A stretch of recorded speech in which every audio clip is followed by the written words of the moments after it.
Um,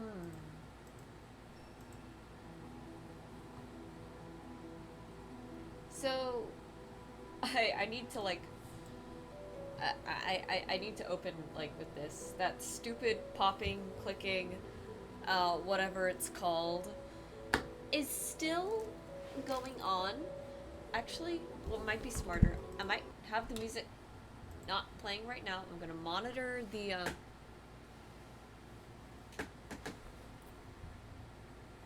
That's what's happening. Okay, hang on. I tried to troubleshoot this as best as I could. Um, like off camera, like in the 15-ish minutes that I had to get ready for stream. Could not find any solutions. So here's what's happening. I um okay. Try unplugging. Just go like that. Um, it's that popping that's like been bothering me for I think the last few streams. Um, I think last time it wasn't very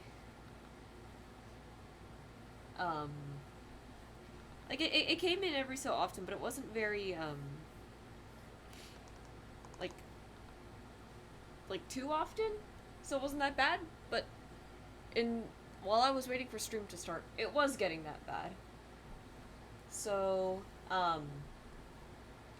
I looked for a shit ton of solutions. I've disabled essentially every single audio output, even went as far as disabling every other audio input, so it's literally just the Razer mic here and my headset. Um, and I'm gonna monitor the sound panel real quick. And to describe what just happened, when that audio pop happened, um, the option for the Razer headset completely disappeared. And once that little like buffer was over, it came back. So everything is disabled, everything is unplugged.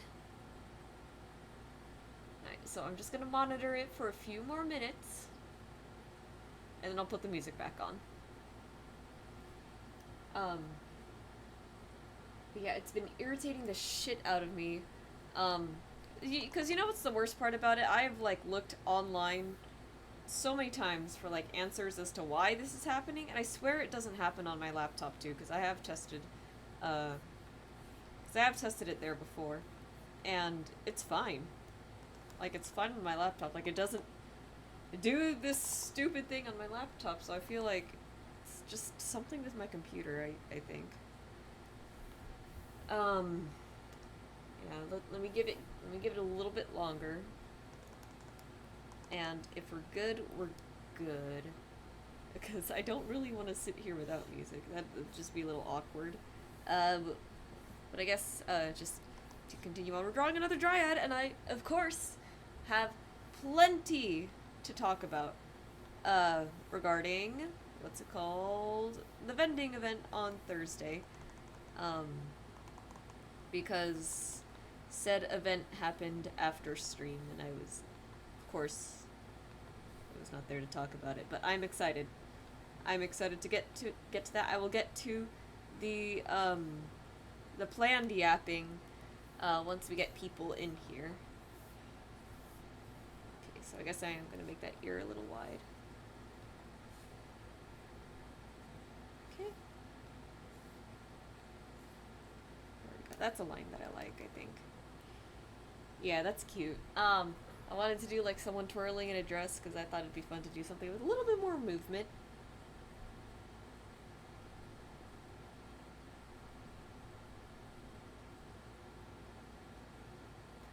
If I do that, it's because I heard it again. This time my headset did not seem to disappear, so I'm gonna wait a little bit longer just to see. Maybe it's every minute. Maybe it's every minute. I'm gonna watch the clock. It's 10:04 right now. It's 10:04. And then when it hits 10:05, I'm gonna glance at the screen. So pardon me if I'm not doing anything for a bit. I just need to like watch and listen because this is driving me insane, and I hate doing this on stream, but it is what it is. Maybe I should have like a stopwatch actually. So if I hear it again, I'm gonna start the stopwatch.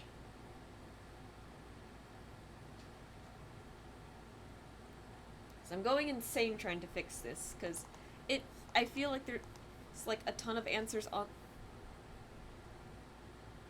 There it is. Okay, so there it was. It disappeared again. It does seem to roughly be in about a minute intervals, but it's not like synced with the clock, if that makes sense. I'm gonna put a stopwatch on. we're gonna sit here and make sure things go, because it's 10:06 now. Oh my god, this is so annoying. I'm doing it this way too because if I have the music playing, it's just going to be really loud. For that little pop is the issue. Okay, we're approaching a minute. I'm gonna watch this,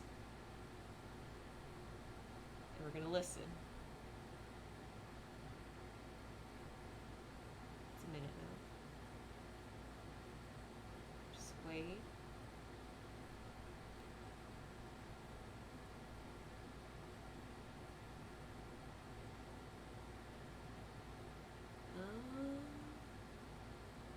Maybe it won't happen again. Let me keep drawing. But oh my god, it's so annoying. I don't know like what's wrong, like at all. Like literally everything is unplugged. I refuse to be told that like I can't have my keyboard and my mouse plugged into my motherboard. Like that's ridiculous.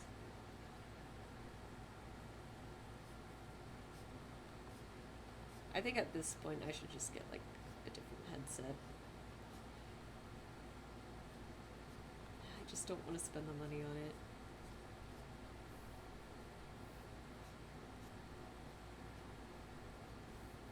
But it's okay. It's been 2 minutes now. Maybe it's fine. Okay. So I'm just gonna have the sound panel open and we'll have the music going. But I'm gonna keep the stopwatch going too, just so we can like see if this is like a periodic thing or... Oh, this actually has gameplay. It's wild. I'm gonna turn that down a little bit.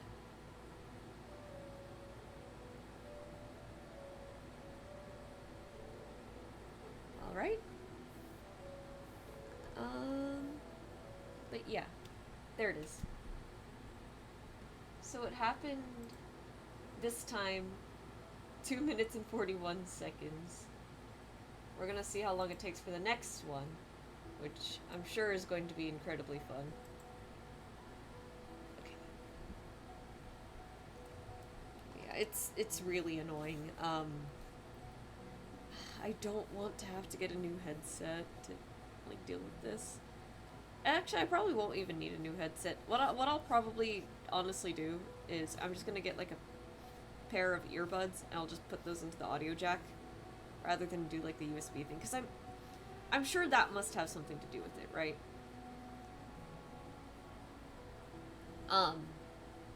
So if I just have it like dedicated, like it's purely audio, there's no like programming or anything with it, and it's fine, and it'll work out too, because Clive needs a new headset anyway, so I'll just give him this one, and it's still pretty good because again I'm pretty sure it's just happening on my computer, so I don't really, so like I think it should be fine. It just seems like the Razer hardware doesn't want to work with the computer like at all, and you know that could be for a number of... See, that's the problem with computer things, right? Half the time it's like a universal thing that everyone experiences, so that means there's always going to be an answer for it. The other times it's just something weirdly specific because of your build. And that's like one of my least favorite things about hardware. I think it's also why I like a lot of games when they come out. It's like sometimes like the graphics are just really unoptimized because it's just like, okay, well, we didn't really know how to handle this until.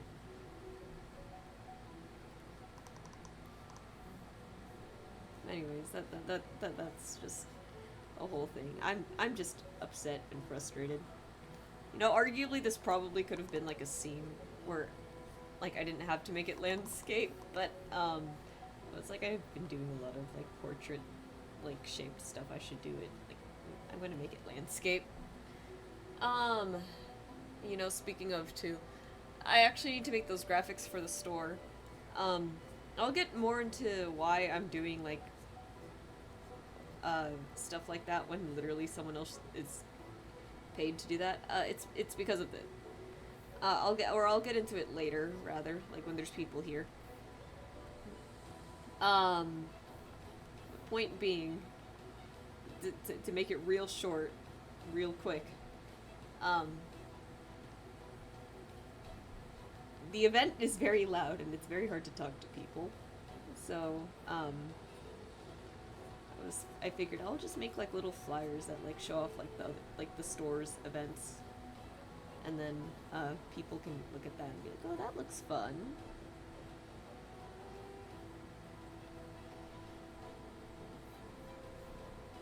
Yeah. I gotta show stuff off too when people actually come here because I have a really funny thing to show people. Okay. So 6 minutes have passed. It's been 3 minutes and about 30 seconds since the last audio pop.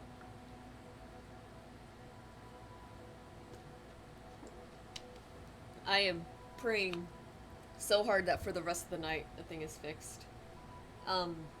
It does seem like it might be, so I'm gonna go ahead and stop the timer. I'm gonna hope that it doesn't come back. And then hopefully by next stream I will just have like a pair of earbuds or something. Actually, I probably won't have it ready by next stream, but point being, I will have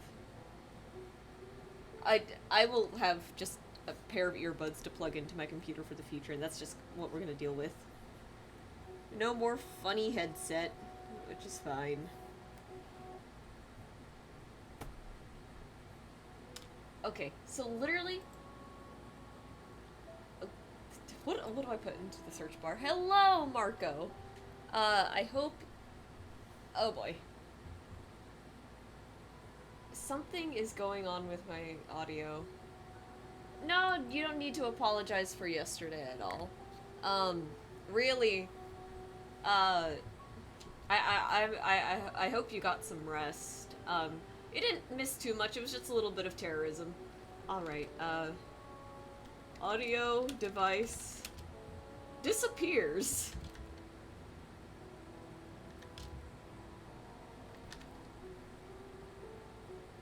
And reappears.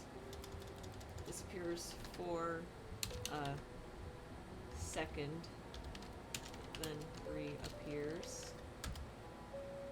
Reinstall the audio driver. Okay. Audio device randomly stops being detected, then reappears Windows 10. Since then,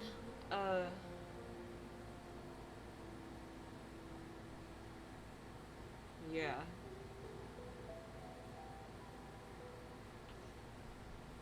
Where does the audio device get its power from? Okay, so it could be a power thing. Yeah, so it does look like just nobody has any idea how to fix this stupid audio issue. So we're just gonna have to deal with it. Unfortunate. But I am glad I was monitoring it a little bit closely now, because now I can say, like, for sure, like, what is actually happening.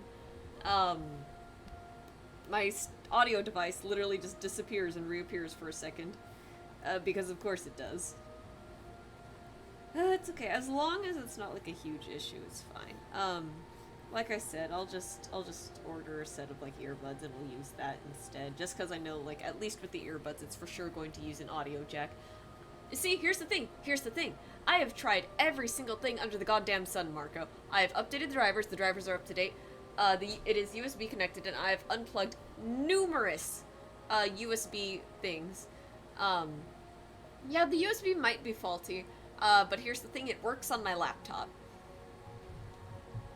So, it's either a problem with the motherboard or literally... I don't even know at this point. It's gotten to the point where I've uninstalled, like, the Razer driver itself, because I was like, you know what, maybe this is the issue, because Razer stopped, like, doing updates and everything. Real quick, I'm gonna... Microamps fault on the USB. Well, yeah, but that's, like, completely, like, out of my control at that point. If it works on the other things, then it's that port that is bad. But then I'll switch the ports, right? I'll switch the ports, and then there's still... It's still doing, like, that weird audio popping. So, like I said, I have tried everything. I have searched this up numerous times. Nothing works. Nothing has worked. It'll work for a little bit. Like, it'll work for a good while, and then it will just stop working for some reason. And that is the best I can do. So here we are. Anyways, let me put my phone properly on Do Not Disturb now. All USB ports are connected to a USB controller. The controller can deal with the audio device. Yeah, but then it's like that's something I can't necessarily fix. And my best fix for that is get something that has an audio jack instead of a USB. And by the way, just to rant on this for a little bit, as a tech person, I personally find it infuriating that this stupid thing has to be USB connected. Cause look, I get it. It's cool that, like, the lights are programmable and stuff, and that it even lights up in the first place. I get that. It has to get power from somewhere, so I understand that it has to be USB. But I'm still upset that there isn't at least the option of, I don't know, like an audio jack for it or something. Because, like, I'm running into this stupid problem now, and I think it's absolutely ridiculous. And you know what's the worst part? The worst part is that the fix appears to be like, oh, I just have to get, like, a new thing. So it's the cheapest option right now for me to go with is I just get a set of earbuds and we call it a day. But now it's just like, okay, well, what if my power supply just can't handle it? Well, now I just need a new power supply. Okay, what if my motherboard can't handle it? Now I need a new motherboard. What if the CPU can't handle it? Now I need a new CPU. So it's like a whole thing of just like, I don't want to have to spend this money because I don't have that money to spend on that. The best I could do, again, is just give this to my brother because it still works. That's what Black Friday is for. Bold of you to assume. I am bold of you to assume I could even, like, do Black Friday stuff. Cause I promise you, like, those tech scalpers, man, the scalpers really do just ruin everything. It is awful. But yeah, every other year get something that is good quality for around $500.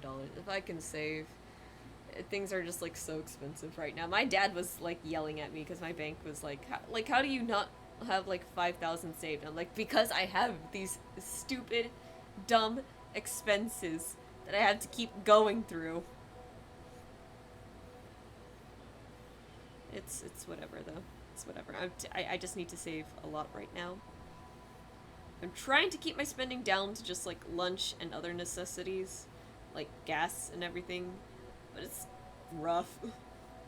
But, you know, I have a decently enough paying job. I work near, like, pretty much full-time for it anyways. It's like, it's fine. Because $5,000 for him is $500 for us, essentially. No, my dad's always been, like, a stickler for, like, saving and stuff, and, you know, I can't blame him. He grew up in the Philippines, like, he knows poverty, and he doesn't want us to, like, have to deal with that. Tell him you have $5,000 in 1970 currency in the bank. No. No, he gets it, because it is tough, you know, it's like, because it's more than just, like, expenses, too. It's like, well, I can't always just be, like, like work grinding. I like want to hang out too. I want to have fun with other people. I want to go shopping and stuff. But also it's just like it's just tough right now. So yeah. I'll probably just get a set of earbuds that don't have a microphone on it, plug that into the audio jack, and we'll call it a day. For that on the fix, because again, my brother needs a new headset as well, and like, God forbid I have to buy him one too. I have two brothers, Johnny and Clive. Johnny has a job. We work at the same place. Clive does not have a job. So, he has to rely on us, and I don't necessarily feel like buying him, like, a brand new spanking headset. When this one works fine, I'm sure it's just my computer, so. So that's where we're at.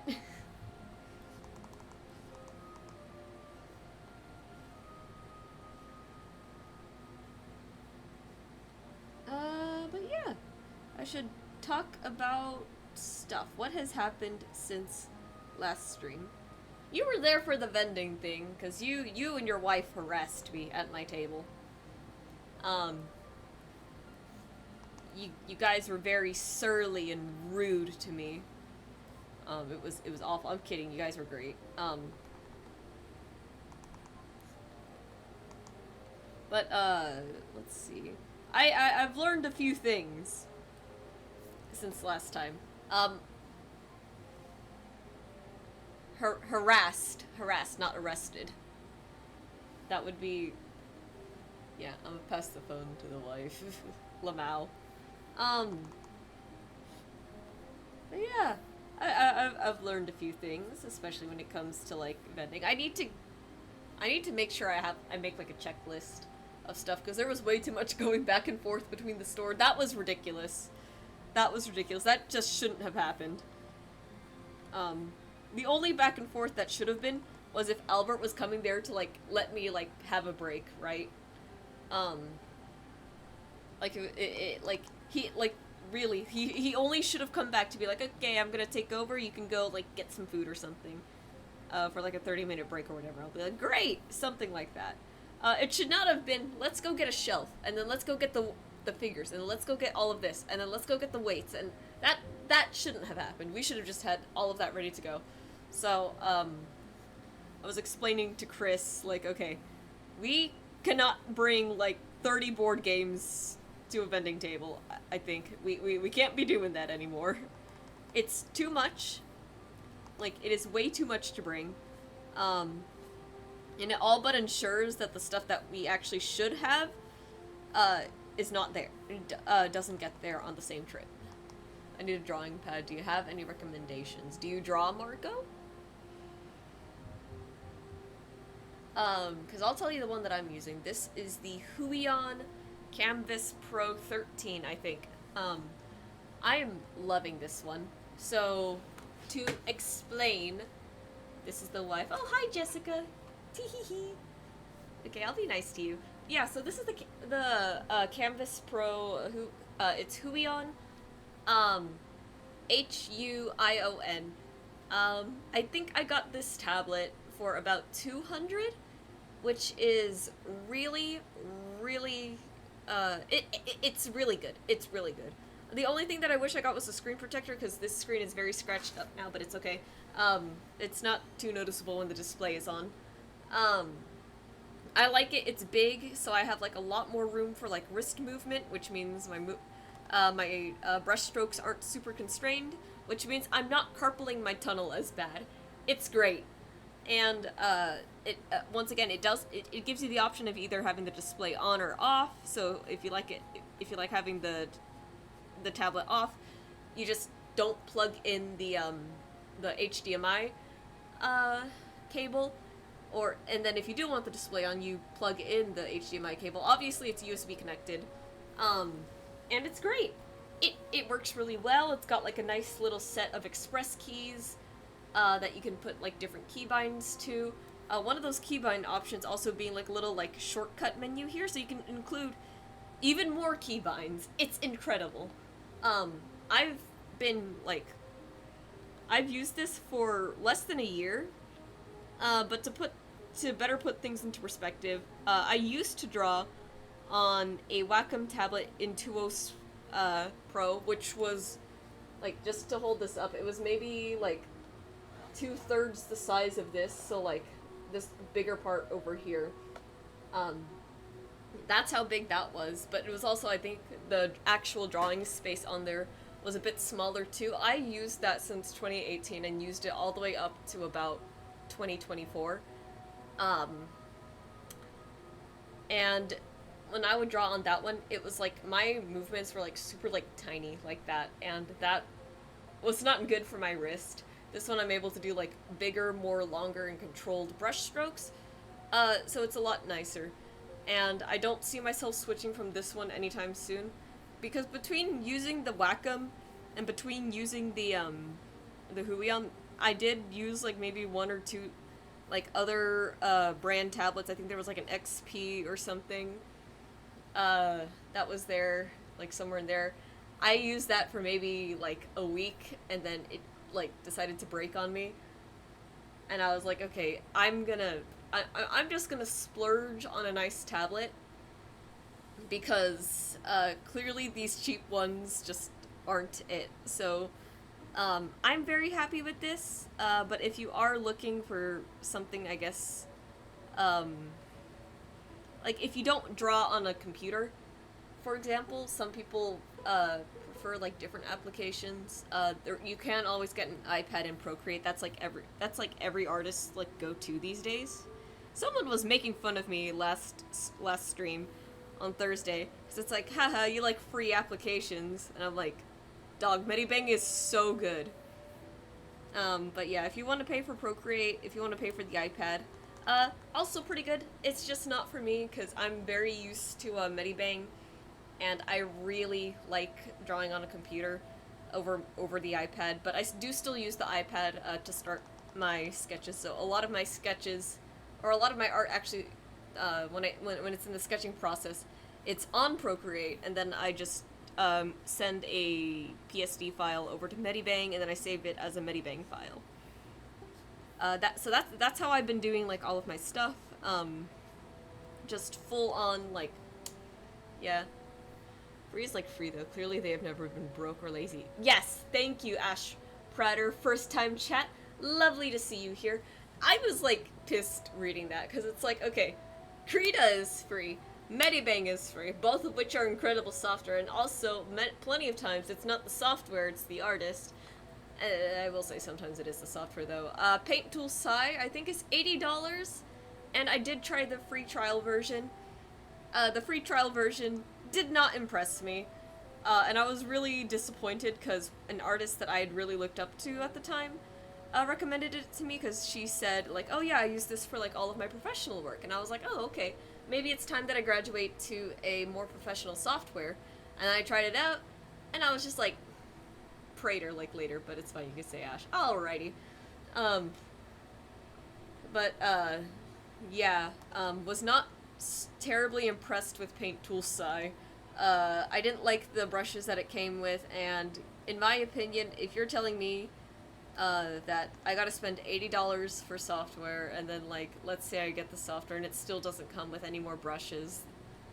Like, you're telling me I gotta pay $80 and then continue to import brushes from somewhere else off the internet? Like, no thanks. Like, I'm sure the creator of Paint Tool Sai is, like, a really cool person. But no. Clip Studio is subscription-based, and I'm not gonna deal with that. And by the way, I am paying for Medibang now. Because since all of my stuff is now, like, through Medibang Cloud, I needed the bigger cloud storage. So I'm paying for it yearly now. English hurts. I'm scared of digital painting software. I'm just gonna stick with the ones I've been using for way too long. Yeah, exactly. There's, like, nothing wrong with just, like, using, like, what you've used for, like, a while now. I've been using Medibang since 2019. And I can say, beyond a shadow of a doubt, this paint software is just the way to go for me. Like, it's really good. Maybe for other people it's not. Maybe people want, like, more brushes to be available. And for that, I would say, like, yeah, if you really want more brushes to be available, Procreate's, like, a great software, but in my experience with Procreate, I just don't really like it all that much. Um, but you know, nothing wrong with people who want to use it. And of course, nothing wrong with people who use, like, other, like, softwares that, like, I kind of, like, give a little stink eye to. Clip Studio Paint, that one pisses me off so much. Their subscription for their pro version is so much. I'm just like, bro, how much do you think artists actually make? Like, come on. Oh, you know what? Speaking of, Marco, if you're still there, I'm assuming you are, because I haven't seen that viewer count really go down that much. The commissions are open. That's what you missed on Monday. I did have a little announcement saying that my character commissions are open. I did bring a new pricing sheet to the store. The pricing sheet was also sent on a channel in the store's Discord. So you know, they made it a subservice, and I was like, nope, please go back to your evil cave, basically. No, yeah, I'm glad I never, like, I'm glad I didn't have to bother with Clip Studio Paint. Another software that I was able to try out for a little bit was Artrage. I only had, like, a light version. It still came with a lot, but, I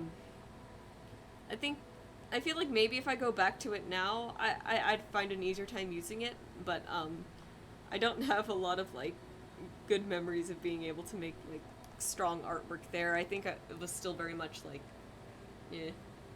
I draw on my phone, but the screen is so tiny that I gave up, so I'm looking into a cheap tablet. The one you're using looks awesome. Thank you! Yeah, the only thing is, you will need a computer, and you are going to need some sort of art software.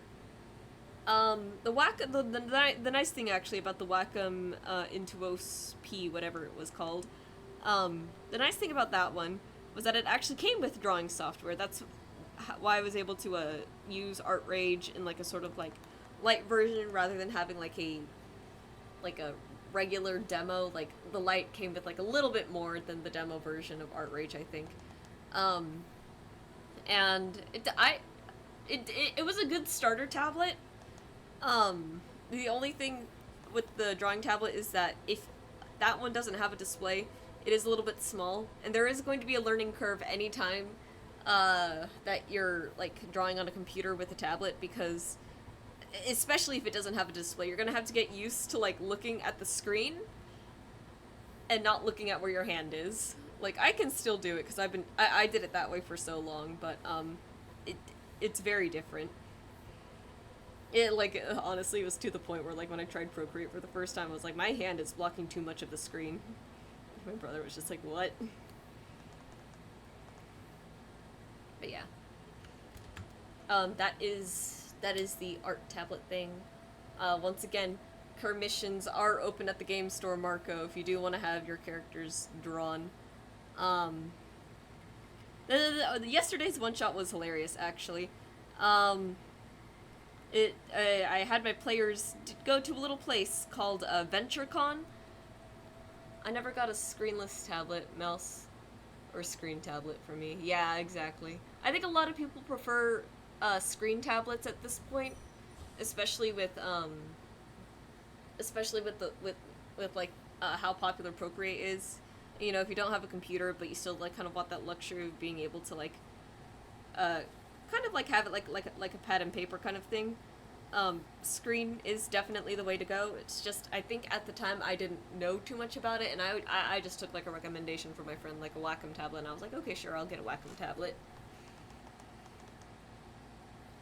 Well, yeah, so yesterday's one-shot, that was, I took my players on a little thing called VentureCon. Like, you know how people have, like here in the real world we have, like, Comic-Con or, like, Anime Expo? I was like, like, what if Adventures had, like, their own, like thing like that, right? So I had everyone go through that. We had, welcome back. Yeah, so I had everyone go to this, so I made up a little, like, fantasy event called VentureCon. I had everyone go to that. Really fun. I had it so, like, there was, like, a bunch of, like, vendors, and there was, like, little events and stuff. I thought people would do the sparring. I thought people would listen to the little, like, function interview kind of thing going on with one of the adventuring teams, but they didn't. It's whatever. I don't mind that at all. Had to improv a little bit because they went a little off script, but it was okay. And then the fun part, I so much of the merchandise ended up turning into mimics, and it was hilarious.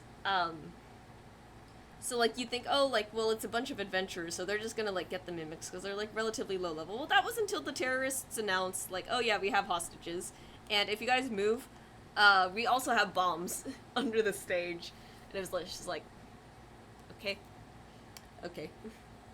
Um, so yeah, I had my players like get teleported to beneath the stage by one of my characters, and they're all like debating on like, okay, well, how should we go about disarming the bomb? And then I hit them with the good old red or blue wire thing, and it was really funny watching everyone like argue over like which one we should cut. Like, how do we know which one to cut? Like, do we have any prior knowledge? Is there anything that we can like fall back on? Yada yada yada. Hilarious stuff. And it keeps getting better, because then it's like, okay, you thought there were 8 bombs in the area. It was actually 4 bombs and 4 mimics disguised as bombs. And then, as soon as combat started, as soon as initiative was rolled, it's like, okay, as the mimics attack you guys, you hear a beeping, and a little digital clock displaying 1 minute and 30 seconds starts counting down on the bomb. I had my players try to disarm a bomb in the middle of combat, which was funny. They didn't actually end up doing it in the middle of combat. They got rid of the mimics first because it was a lot of people and I didn't want to throw like 8 mimics at them because I wasn't sure if the challenge rating would be too high or not, especially because a lot of people were still beginners and stuff. But insanely funny, nonetheless. But yeah. And then I even like threw doppelgangers at them. I didn't have the doppelgangers. I think what I did was that I nerfed their HP a little bit, and then I ended up like not using one of their attacks. I didn't want to do the multi-attack because it's not like level 1 players have like a lot of HP, so I didn't want to be like, okay, let me tone it down just a little bit. I'm already giving them challenge rating 3 monsters and more mimics to deal with. Let me not do stuff. But yeah, doppelganger, terrorists, and their army of mimics. That was yesterday's one shot. It was very silly. Mocap. Oh, hello! Welcome back. We are once again drawing another tree lady because it seems this is all I can draw at the moment. I'm kidding. I think this is gonna be one of the last Dryads I draw for a while. I wanted to make sure I hit like a bunch of like things with the Dryads. I got like some nice colors in there. I got one of my favorite trees. I got a really tall tree from a suggestion on Blue Sky.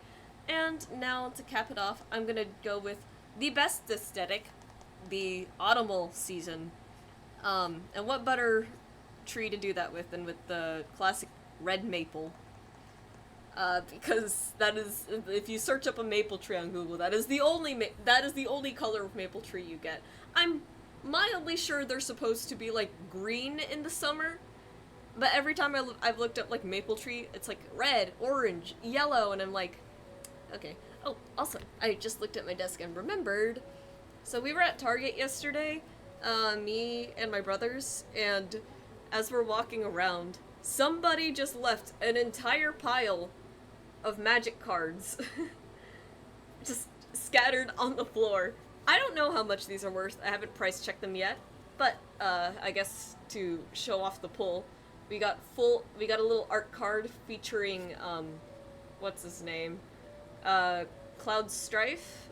We got another full art card featuring these people. I'm sorry, I don't know Final Fantasy all that well. We got more stuff here if the camera would fucking focus. But yeah, really funny to see. That's Zach, I know that guy. That's Sephiroth, I remember that one. But yeah, these were the cards that I pulled and definitely did not just steal. But yeah, I think it's hilarious. somebody just left those out. I'm sure they're probably not worth a lot considering they were just left out, but I do have that now. Wife can make buttons out of them. Nice. I mean, it's the new set of magic, probably worth some money. Yeah, probably. Probably like sell it to the store and just be like, hey guys, you guys want you guys want some Final Fantasy magic cards? You know what? Let's price check it right now. TCG player. Let's go. And then we're gonna look for Endwalker Final Fantasy or Endwalker Brainstorm. I think that's what it is. Get out of here, Disney Lorcana. I forget why this is here. Where's Magic? Magic the Gathering. Endwalker Showcase. Yeah. So this one. It's this one that we're looking at right now. The one with all the people on it. It is uncommon. Market price is 84 cents. The most expensive thing in here, honestly. Let me see. They probably took the rare, now that I think about it. Let's see. Uncommon. This is a land. Uncommon. Common. Common. Common. Common. Uncommon. Uncommon. Yeah, so they probably took the rare. But I'm still happy. Like, it's... this is nice art. And I guess I just I guess I just have this now.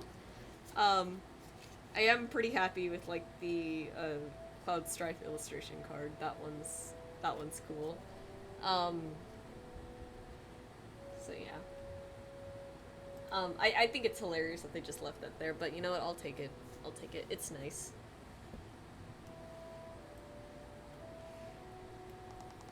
I have been considering getting into Magic to some degree. It's just a matter of, like, how much do I actually want to spend? Because I do need to be saving, and I do recognize that getting into a TCG costs, some amount of money. And I'm like, man. And realistically, too, to be honest, I would probably just want, like, to build, like, an Astarion deck or something, because Astarion is there, and I love him. Do that.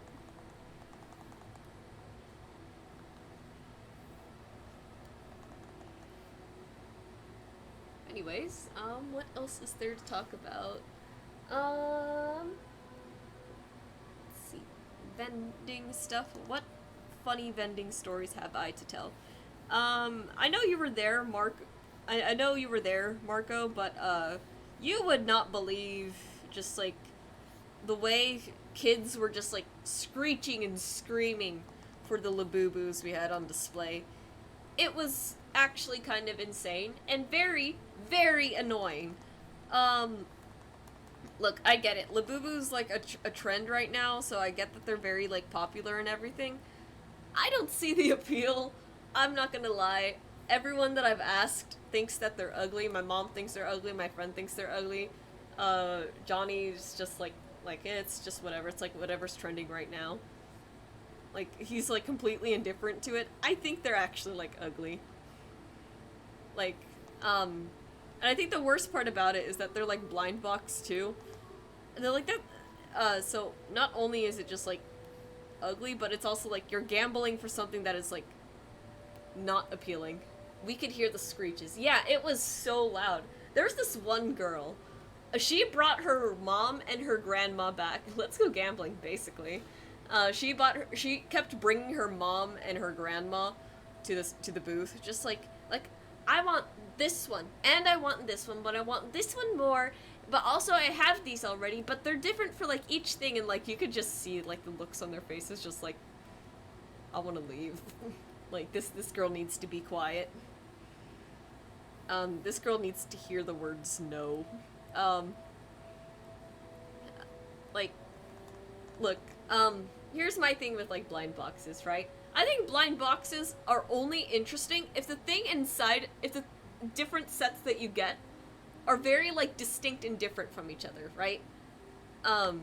Like, let's say, my brother bought me, like, this mushroom blind box once,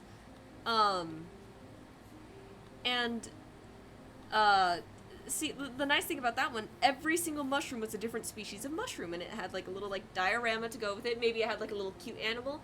It was nice. The Labubus, it's like, okay, it's the same Stitch, but it has a different color onesie and a different snack. But it's like the same pose and everything, and it's just like it's literally just like within the blind box. It's just reskins of the same thing. It's so like, oh my god, it's so bad.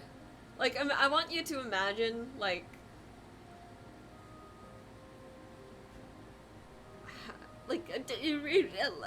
it's literally just loot boxes from video games and like and stuff.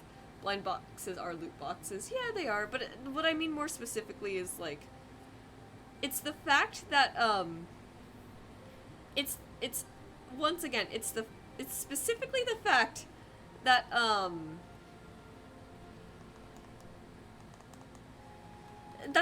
that they all look the same. Like a blind box I think is fine when every little thing inside it is like here, like let me show you one that I bought yesterday.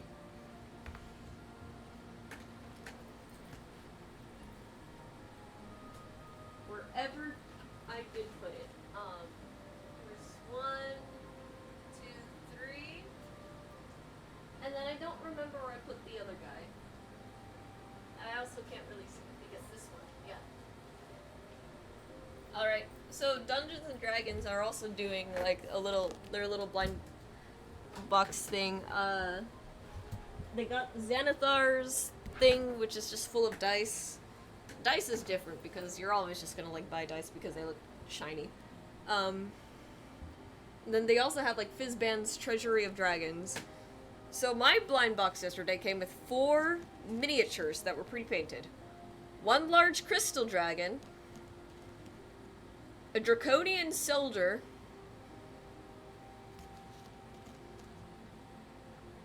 this thing,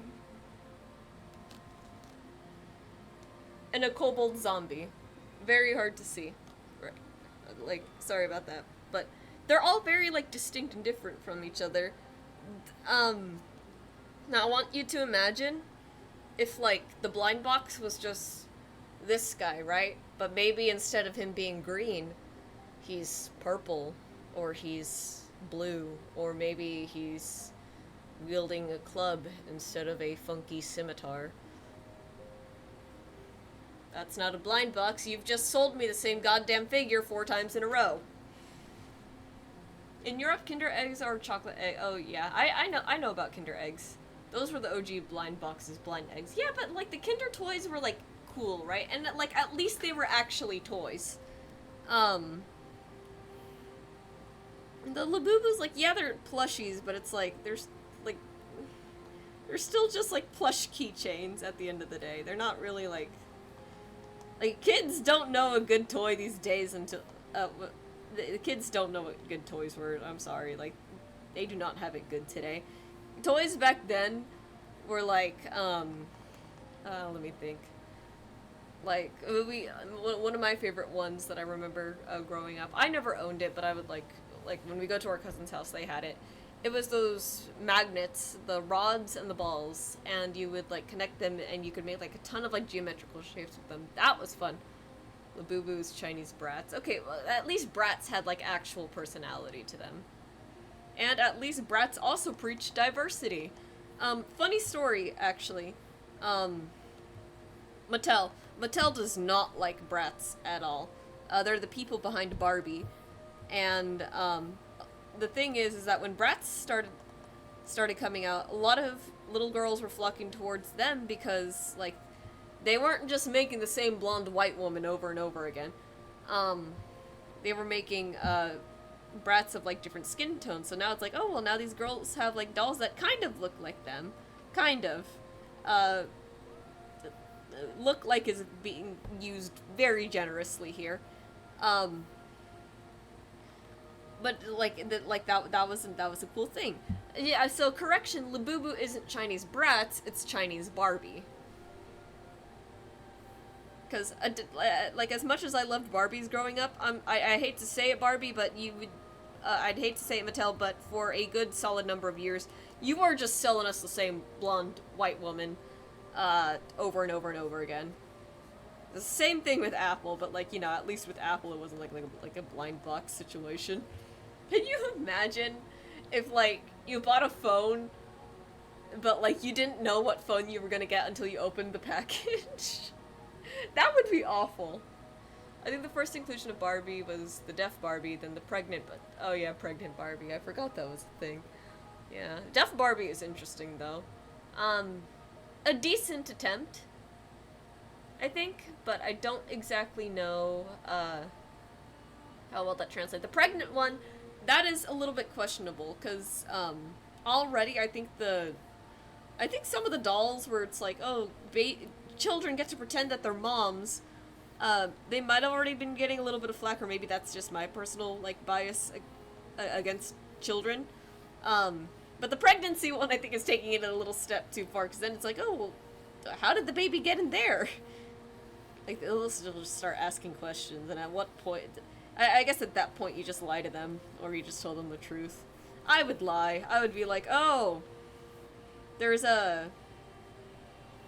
The stork throws up on you in your sleep, and that's how you get the baby inside of you. Probably make up something awful like that. I'm not good at making these things sound magical, I'm sorry. Pregnant Barbie had a baby that comes out of the belly. Yeah, I remember. It was like one of like the most controversial decisions I think Barbie or Mattel made as a company. But you know what? Whatever. Well, what can you do? One of my... Let me think. What were some of my favorite Barbie dolls? Because I had a lot. One of my favorite ones was the, I think one of my favorite, like, movies, actually, from Barbie was... You remove the plastic cover and there's a baby inside. Yeah, I've seen it before. What were some of my favorite Barbie dolls when I was growing up? Or I guess Barbie media. I really liked, I think, the one where they were fairies. I thought that was cool because I thought their wings were really pretty. Yeah, I watched that movie a few times. 12 Dancing Princesses was another fun one. But I don't really remember the plot very well. Nor for the other one.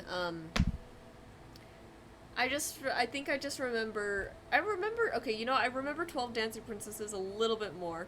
But I can't exactly, like, say a lot on it. I just remember that they had these tiles, I think. They were either books or tiles, and they would just, like, stick them in the floor, and suddenly their bedroom that they all shared became, like, this garden that they would just dance in. And then they had an abusive father, and that's kind of all I remember. But you know, good stuff about like the escapism themes in there. That's actually like pretty well done looking back on it now. I think the one that I hear a lot of more so today is Princess and the Pauper. People really like that one.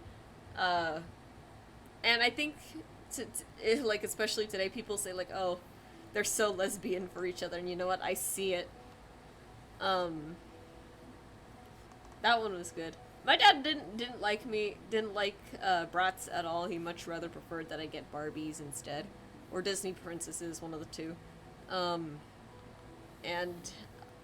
I very explicitly remember my friends were very into, like, Bratz, so one time, I think it was, like, a birthday party, they watched one of the Bratz movies at their house, and, I really liked the movie, because the movie had fairies in it, and it was really funny, because, it was really funny, because there's, like, this, like, dance club scene, it's like a rave, and there's this one girl just absolutely, like, she is going crazy in the scene.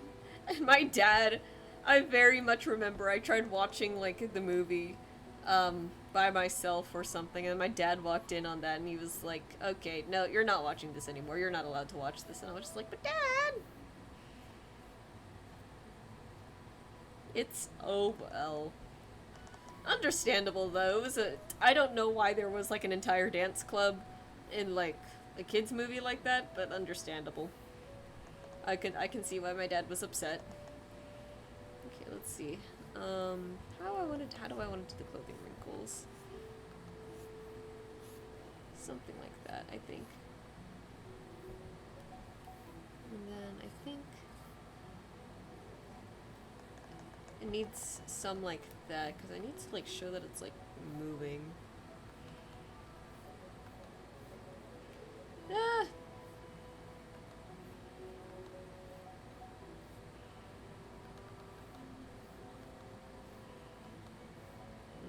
No, that's not the way to do it. I think something like this works. Or it's like, because I need to show that like this is like coming over this, so I want to make sure that it like looks like that. But if I make it too short, it's gonna look too straight. So let's see. Or I guess more importantly, it shouldn't even be that thick. Inside lines. Inside lines are thinner.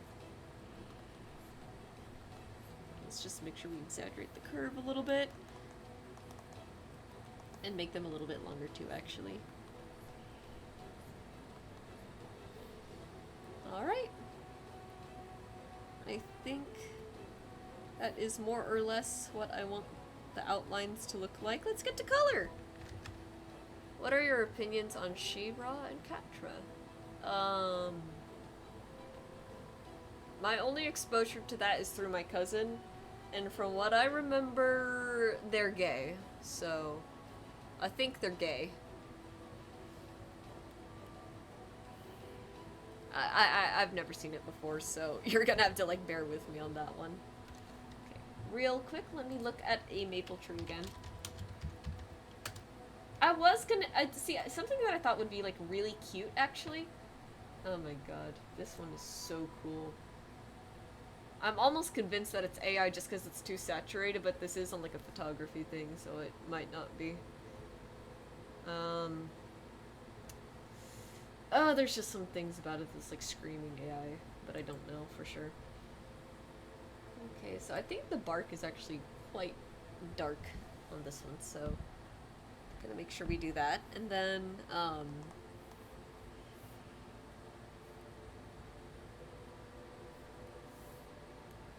something like that.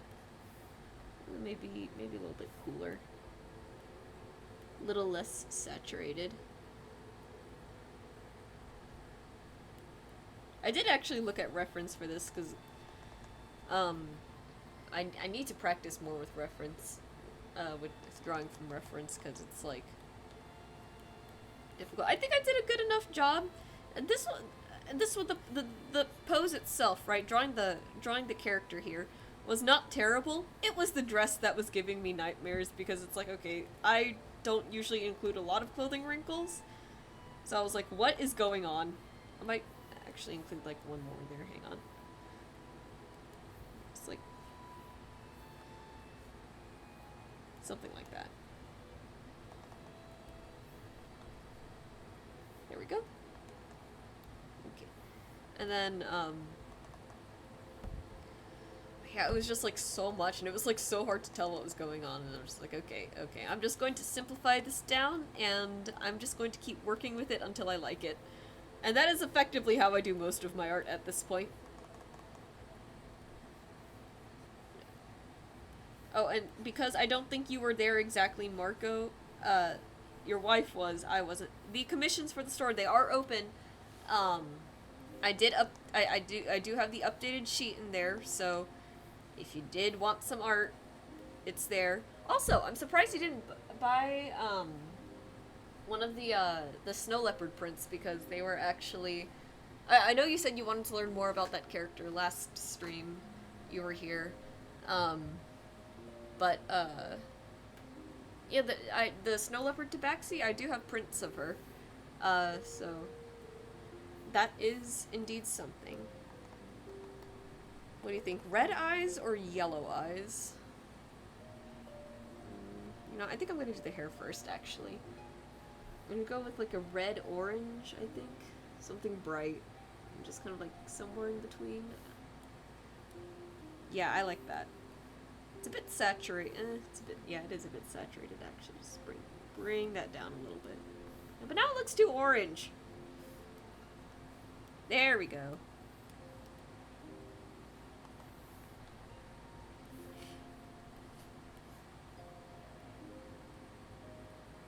Oh, I forgot to color the branches too. Oh my god, I'm a mess today. I spent like a long time today doing a bunch of things. I got a new sticker design done, and then I was like, okay, I should probably restock on my stickers because people really like the sorcerer sticker, and I have like these other sticker designs that I talked about too. I did want to learn more before buying the prints. I think gold with specks of red for the eyes. Not usually how I do eyes. I think I actually quite like the idea of like yellow or like gold for the eyes, because if the hair's already red, you know, or it could be like a red orange, but we'll experiment with both, because I think that's what I'm gonna lean more towards. It's either gonna be red or yellow eyes. It'll be one of the two. What was I saying? I'm always forgetting. I'm only good at like remembering like what I'm supposed to be talking about when it comes to D&D and nothing else. Right. I was restocking stickers today, and I do have this posted on my Instagram and Twitter. So I restocked the sorcerer because a lot of people really like the sorcerer design, but I also included a bunch of new designs. And the cool thing about these designs is that they're not like full pieces or anything. These were just little anatomy studies I was doing in my tiny little sketchbook. If I can find the last one,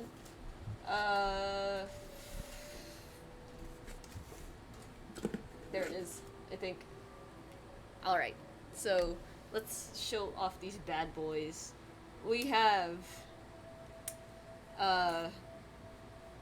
Artificer design for the dice gunslinger? No.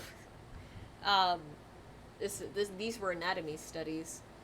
We have why am I under arrest with a funny heart on it.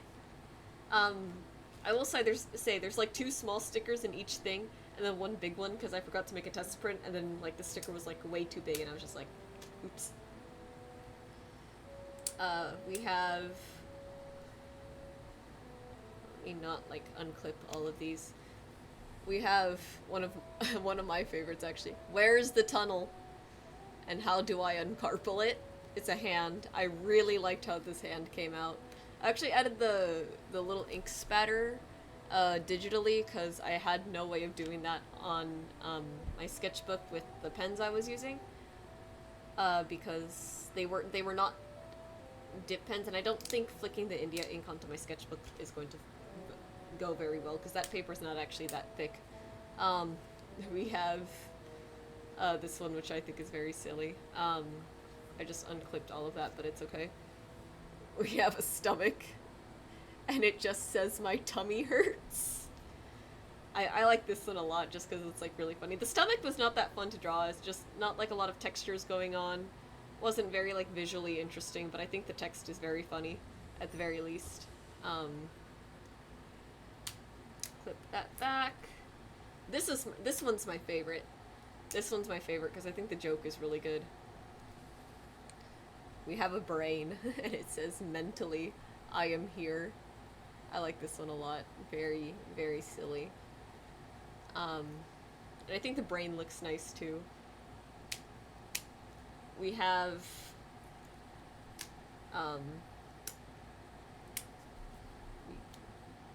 take this out.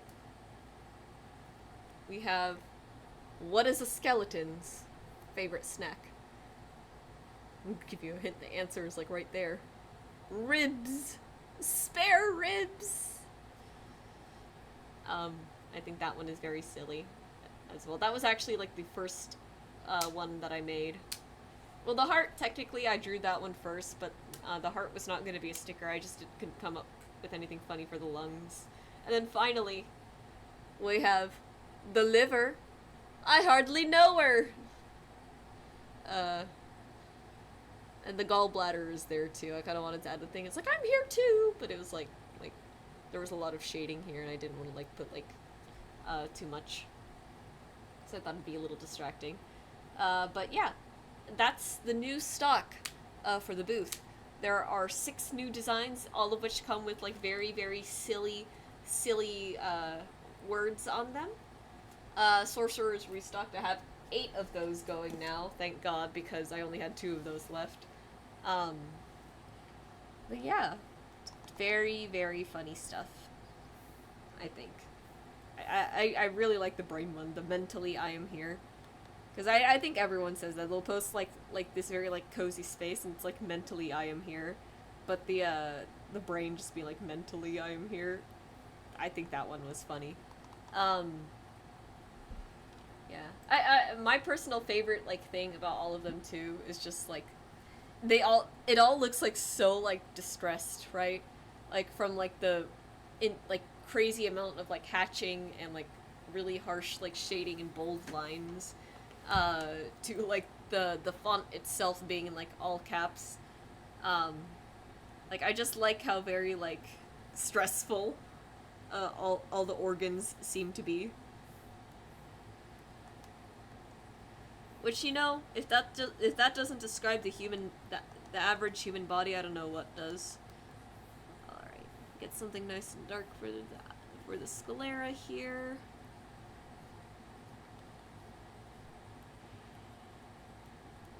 Do something like that. But yeah, I am working on more designs. Actually, I'll show off the new one right now too. Why not? Part of me was considering doing this one on stream, but then I was like, brain on upside down wobbly pyramid, mentally unstable. That's a good one. That's a good one. This is I want to have like a little like series of like product stuff called Nature's Splendor. So that's what all the Dryads lately have been for. Danica's also going to be thing on a table with 3 legs. I could do you one better. Do it with 2 legs. Missing one. And then so alongside the Dryad prints and everything, I also want to do fairy stickers based off of flowers. This one's based off of Star Jasmine. I really like the design. I tagged her as OCR. She'll be going live on my socials tomorrow at 9 a.m. so you guys can like enjoy her in her full glory. I don't know how the sticker process is gonna go for this one. I'm gonna have to make these tiny because this is a kind of a big design. But I like it. I might even just be like, you know what, maybe they shouldn't even be like in my regular style. I should probably like get stuff from my chibi style going already. Because that was another commission option that was available before, but it's currently not right now. I forgot. Me too. But are you a Doctor Who fan? No. I've never seen Doctor Who. I've only heard a little bit of it. I'm not huge on sci-fi is the problem. My personal flavor of sci-fi that I enjoy is more cyberpunky, so I like Borderlands because it's a very like grungy aesthetic. I like so I haven't played Cyberpunk 2077 yet, but we did play the tabletop RPG that was associated with the Cyberpunk 2077 world, Cyberpunk Red. That one was fun. That one was also like very like grungy punk sort of stuff. I don't like it when my sci-fi is too sanitized. Like, I don't like it when it's like, oh, we have like the clean lab coats and like everything and yada yada yada. It's just like, come on, like we have all this technology and you can't tell me it's just a smidge like apocalyptic. You would love Cyberman and the Dalek from the world of Doctor Who, probably, but I'm not interested in getting into Doctor Who is the other thing. All right, so we're going to put some red, and we're gonna do another layer, make this sort of like a nice dark amber, I think. Alright. Chat? Red or yellow? I'm actually kind of feeling the yellow. Every episode is apocalyptic. Well, yeah, but it's just like... I need it to be very, like, grungy. I need it to be very... Yeah, I think the yellow is a lot better, too. It's just a shame. I haven't done a red-eyed character in a bit, but maybe one day we will. Alright, let's get to the dress. The dress, I think this whole thing would actually benefit from, like, a sort of, like, green. Hear me out on this one. You can have, like, very autumnal colors with... Green can be a very autumnal color so long as you skew it a little bit more yellow. So, we're going to... Yeah, do you see where I'm going with this? I think I'm cooking. Probably.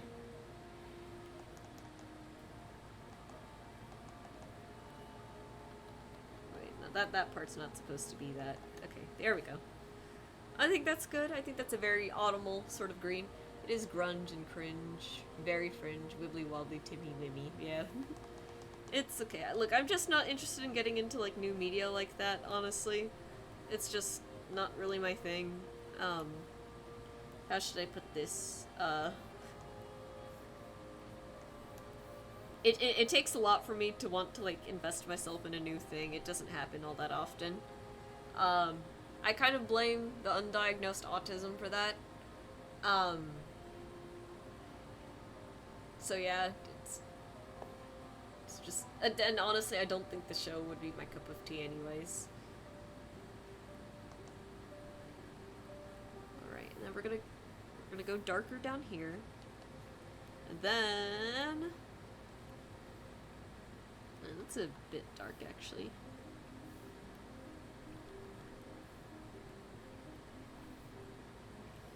We'll go dark on the trim. And fill in some pixels of color there. I don't necessarily need to, it's just when I do notice them, I do try to, like, fix it, because it's like, well, I'm here already. You know? But I am trying to be a little bit less perfectionist about my art, because it doesn't need to be perfect. You know, people don't typically zoom in and be like, actually, this pixel right here, you left white, and actually, you let a bunch of color spill over from the render into this, and I'm just like, shut up. It's my art, I don't care. I'm, like, constantly, like, trying to finish these things. I will say, I think, like, a nice sort of, like, red right here. Real quick, though. Okay, yeah, the values there are pretty different, so we're good. Just trying to follow some character design principles. Because Johnny likes to remind me of those, and I'm like, yeah, I should be reminded of those. How are we feeling so far about the design? I think I'm feeling it, Mr. Krabs. Actually, do that at the bottom, because it's kind of like the trim is, like, peeking out from under, too, right? I think that's pretty good. And then we got, well, I'm gonna add, like, a sort of, like, pattern, like, alongside this, too. I think that's pretty good. Can I make only one comment? Promise not to get mad? Yeah, I promise. Light criticism is welcome here. If she ends up looking like a different character, like from some other media, it's probably it's probably me, like, not remembering who that character is, like, fully and consciously, and I'm just, like, doing this because it's, like, vaguely familiar to me. It's just, I want to make, because, like, the background is also going to be, like, very, like, autumnal season too, so I want to make sure.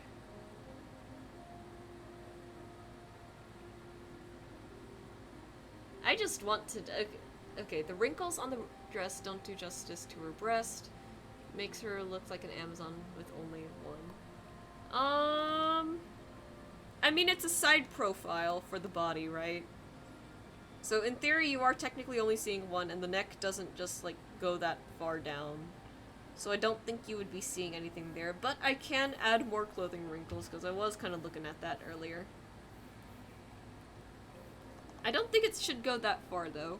Like, I'll extend this a little bit. Just a little bit. And then something like that.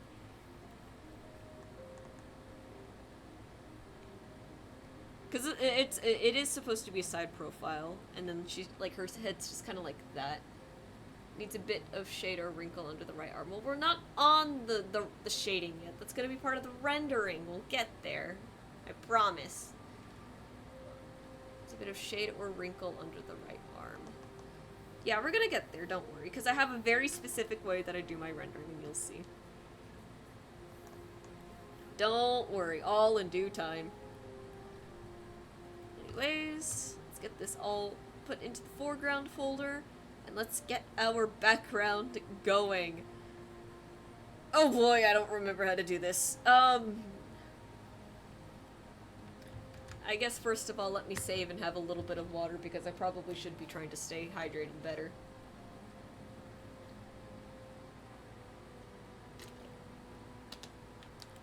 Water. Also, real quick too, I'm just gonna go ahead and loop this this video just so we don't have to bother finding a new ambience. Alright.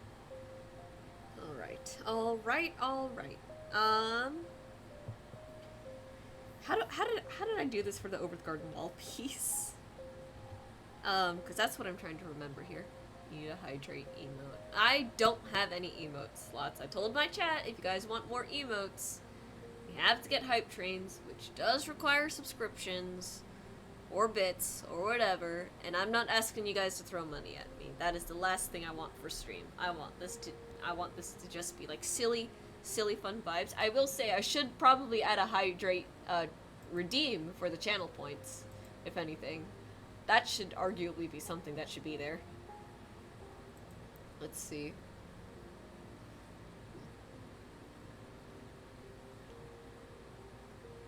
But yeah.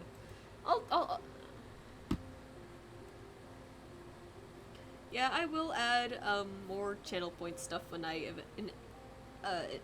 eventually remember to do so. A huge part of why like Twitch just kind of like lagging behind like the other socials sometimes, or why like the schedule doesn't get updated, it's purely because Twitch mobile sucks, and I would much rather like do things on my computer, but then that would require turning on my computer. Like, I have a laptop, and I'm like usually on my laptop, and it's like I have to log into Twitch, and I have to do the verification thing, and I'm too lazy to do it. You know, if there's anything that we should do, we should probably get the stream overlay going at some point. That's probably something I should take care of.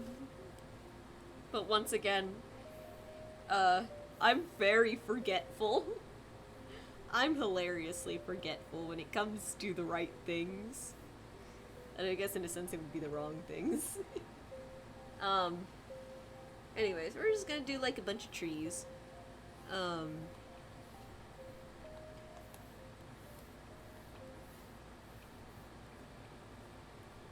It's just, I don't know what it is with me sometimes. Could it potentially be, aside from the autism, it's ADHD? Perhaps. I think it's mostly autism, though, and me just, like, hyperfixating on the wrong thing, and then, like, all of a sudden I'm forgetting everything. But I don't know for sure. And I'm in too deep not knowing to start knowing now at this point.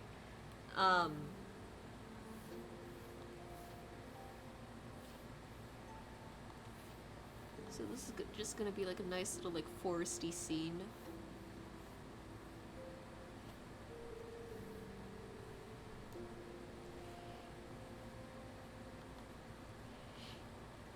Let's see. I'm just trying to copy like what I did for the over the garden wall thing, because I just want to make sure like I can do it again, because that background looks really nice. I don't have it on this computer, and I don't have it on a cloud save either. But I guess I could like show it off. Arguably I should be like referencing it, but it's okay. So we have that, and then we're just going to draw some branches now. When I say I paint digitally, this is what I mean. I just throw like a bunch of like solid colors, and I pretend that everything works out the way that I need it to. I also pretend that my stabilizer is working, but I don't think it's working all that well right now. See, let's just... I like painting trees. I like painting nature backgrounds. I I do have background options, and I did forget to include like a whole thing about like be sure to check my Google Drive because I have some additional rules there for the store, but it is okay. I don't think I need to worry about that too hard. I do have background options for my commissions, and I am generally very generous with them because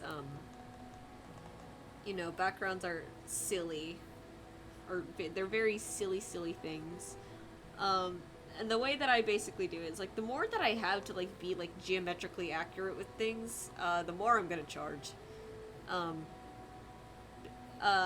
Like the more I have to like actually sit down and draw, the more a background is gonna cost. But you know, like something like this, I think the range is anywhere from like $1 to $10 extra for like backgrounds. This is something I'd probably be like, okay, this could be like 7 or 8. 10 depending on how many layers I have to add to this, but we'll see.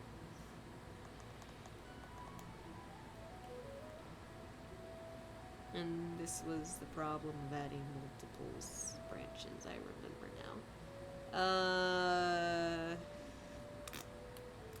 We'll just get rid of this guy. We don't need him.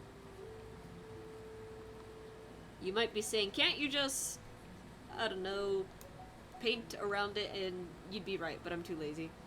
I'm too lazy to deal with that level of rendering. Like, people get mad at AI bros. Like, oh, you're being lazy about art.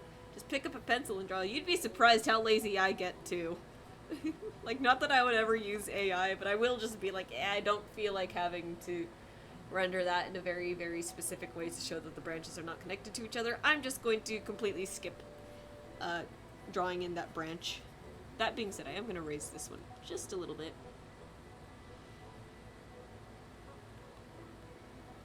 Oh yeah, so me and Johnny started playing Minecraft because there was like that whole new update and everything. And I'm gonna see if I can. I want to see if I can find like the screen. It took us forever to figure out. It took us forever to figure out where we wanted to. What's the word I'm looking for? To figure out where we wanted to like set up like a base of operations. At some point, I got like so frustrated, with the what's it called? I got so frustrated with like the mob spawns at night. I was just like, can we just change it to peaceful so we don't have to worry about like sleeping on time?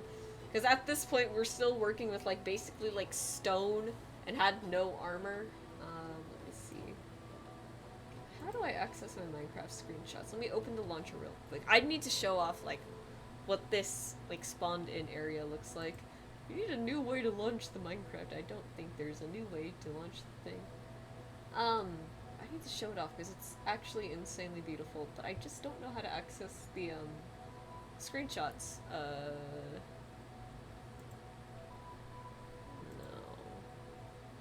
How do I access Minecraft screenshots? Let me see.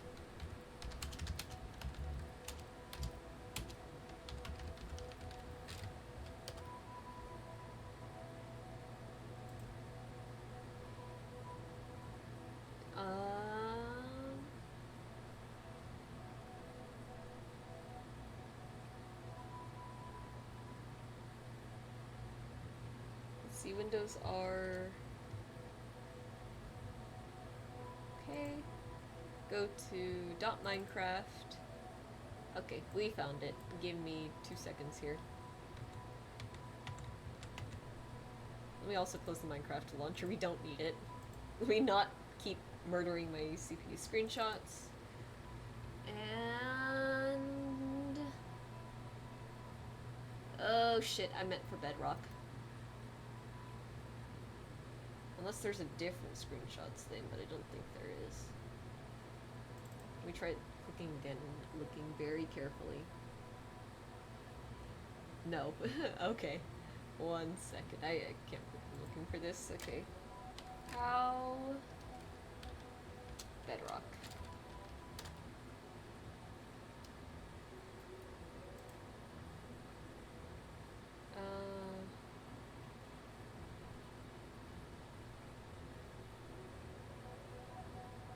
God, this is an awful thing. Okay. Okay, Windows R again, I guess. App data. I guess there's like a different kind of Minecraft? I don't know. 'Cause I only see the one. Let's see. App data, local packages.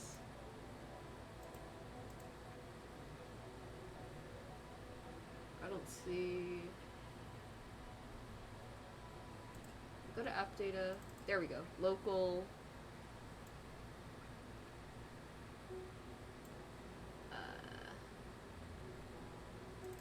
Packages.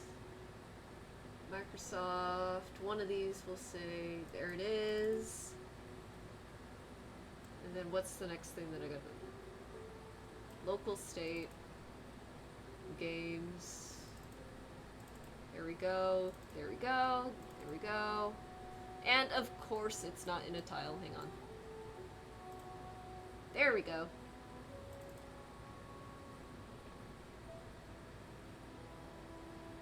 I think it's this one that I want to show off.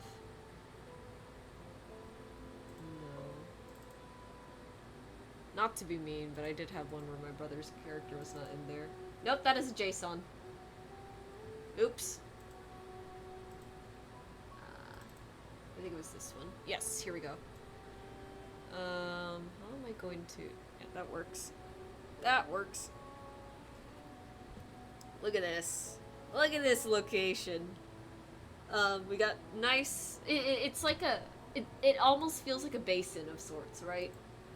We found like a bunch of firefly bushes, so we just planted a bunch of those. There are glow squids spawning in the water. There's actually a lava fall off to the right. And super pretty location. We've got like a bunch of trees, so we can like grow a bunch of different trees as well. I'm excited to build here. I don't know when we're gonna play again, but I'm very excited. Anyways, let me stop. Let me focus on what I came here to do real quick. I say real quick. I'm gonna get distracted again in the next like 10 seconds.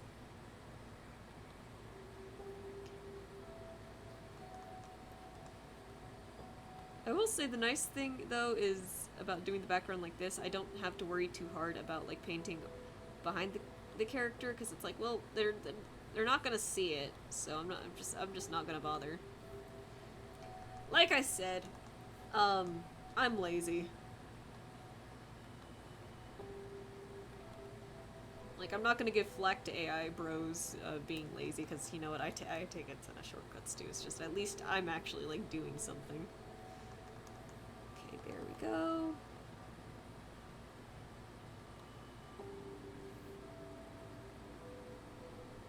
And then now, we gotta render. Big Sedge, yeah. I know, I'm sorry I'm so lazy. I'm sorry this isn't more authentic.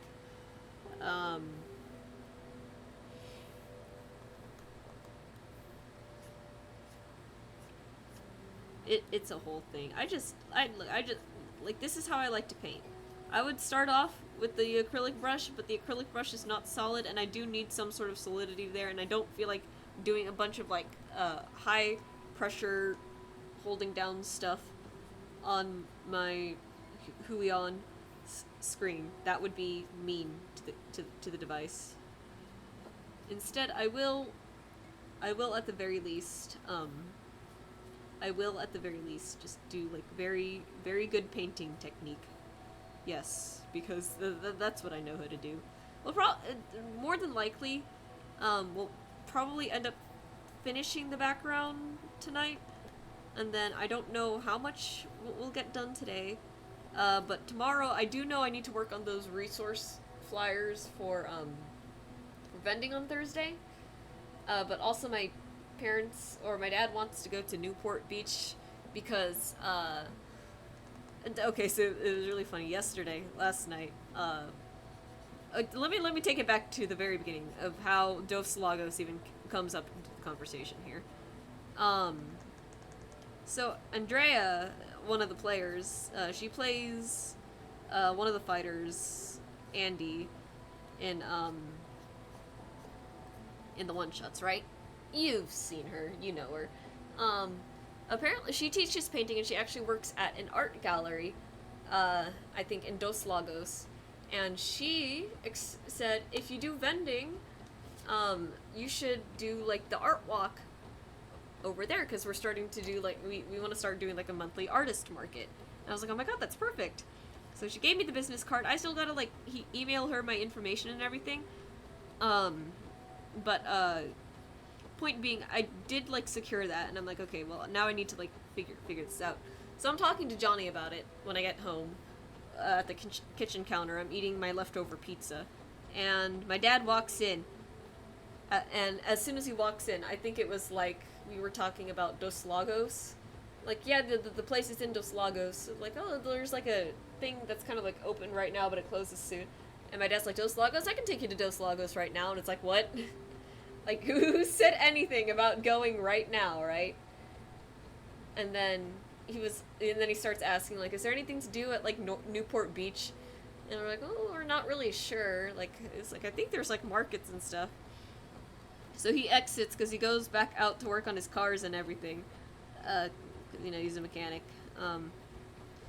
And I just turned to Johnny and I'm just like, I think Dad wants to go somewhere tonight. And he's like, yeah. Like, we should take Dad out. So we agreed tomorrow night we're gonna go to Newport Pier to do some like shopping and, well, maybe like more like window shopping probably, walking around enjoying like the music and everything, stuff like that, because I think Dad just desperately needs to do something, which is really funny to think about. It was so funny because he came in and he was like, I can take you to Dos Lagos right now. Like, yeah, that's no problem at all. And I'm just like, tell me you want to do something fun and exciting without telling me you want to do something fun and exciting. He was like so ready. He was like, yeah, let's go right now. It's just like, we're not going right now to Dos Lagos. Yeah, that was just funny. I'm probably like doxing myself to a minor extent at the moment, but you know what? I didn't say how far Dos Lagos is from my location, so it's probably fine. Anyways.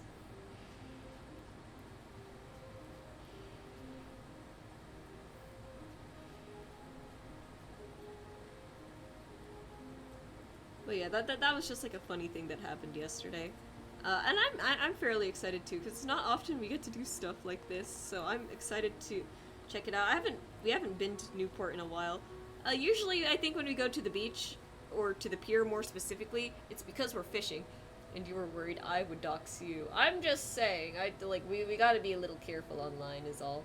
I end up just not being careful. I have name dropped the city that I live in once during a stream. I don't remember what stream it was, but I do remember saying it. Johnny has accidentally said it on stream too, but I don't think either of us really noticed until I watched the clip back. Speaking of clips, I should really clip stuff from the VODs at this point. It's just, I don't feel like sitting through them usually. Arguably I can do it, like, at my computer at night, just, like, have it playing, and if have it playing in the background, but I just hate the sound of my own voice. All your fans and subscribers are going to stalk Newport to find you tomorrow. Wouldn't it be so funny if... See, that's, like, the funny part about that is that Newport is still, like, a far enough away, like, drive, right? Because I will say, we are more inland.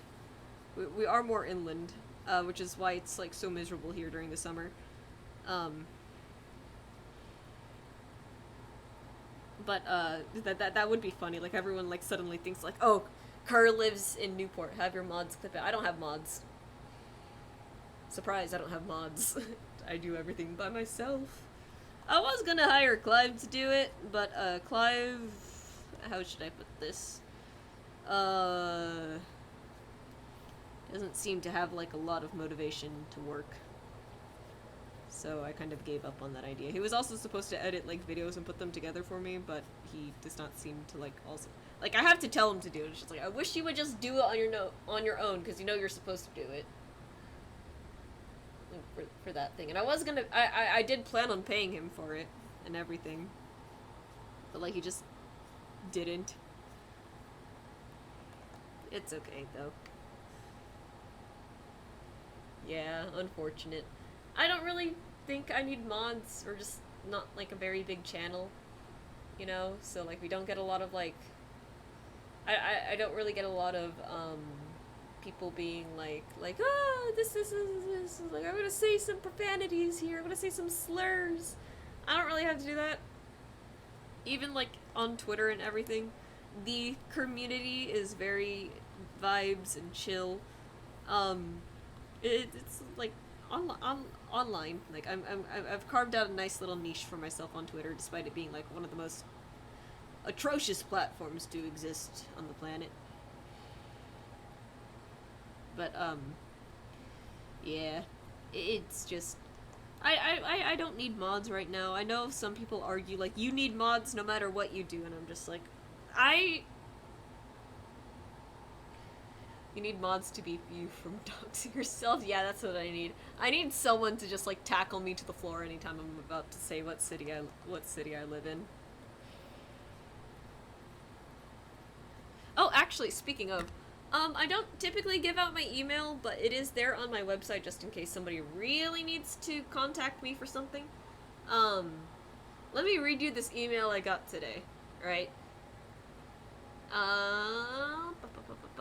From Marion, last name redacted, just in case.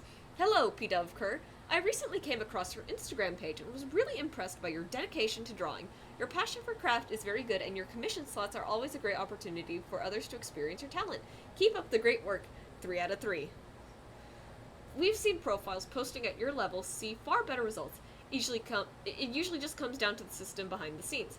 Our platform works quietly in the background, helping you reach users who are genuinely interested in what you post, boosting organic engagement in a smart, scalable way.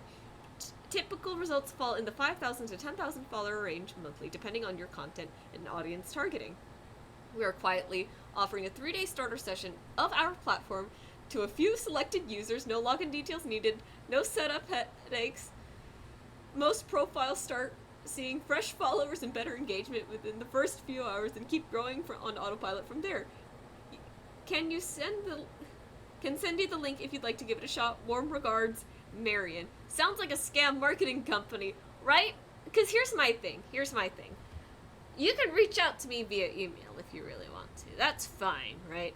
I'll be a little sus of it because oftentimes scams are located in the email inbox. But here's the big red flag for me. What company is this? You talk so, like, proudly. Like, oh yeah, our people who start with our program start seeing like 5,000 to 10,000 followers monthly. That's huge. That is huge. So we're talking like insane numbers right there. Surely you could drop your company's name / website so I can look more into it, you know? What do you mean I have to ask you for a link? Yeah, and the email absolutely 100% sounds AI generated. Like, there's no personality behind it. It's very professional, I'll give it that. But there's, like, a lot of buzzwords in there. Yeah, it sounds like a pyramid scheme thing. And I'm just like, no! I'm not responding to this.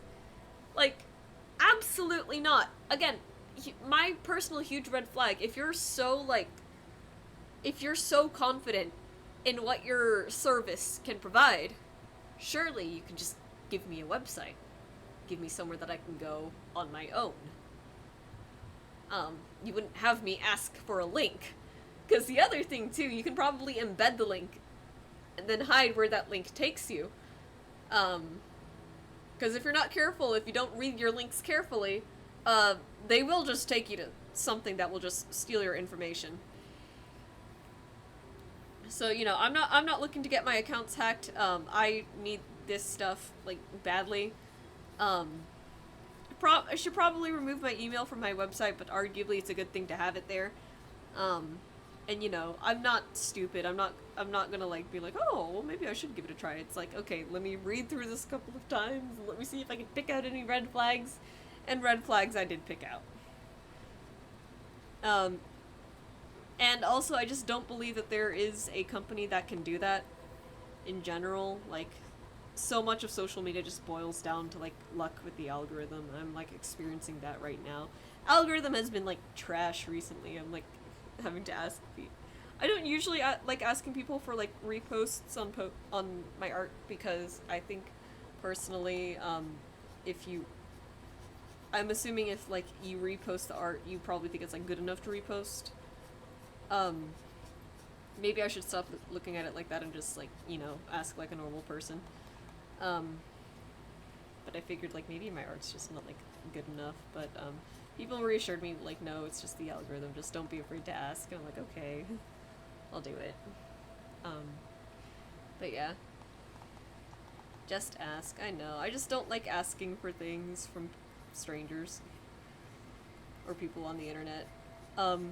It's the same reason why I'm not, like, pushing my commissions, like, too hard right now. It's like, yeah, they're cool. It's nice to have the extra money, especially because typically commissions do cover, like, lunch for me and my brothers. Like, it's just nice to have, like, an extra, like, $30 to spend on, like, food for the three of us. And that's what it is at the end of the day for me. That's what the commission money is. But because it's only, like, that, really, I don't really bother,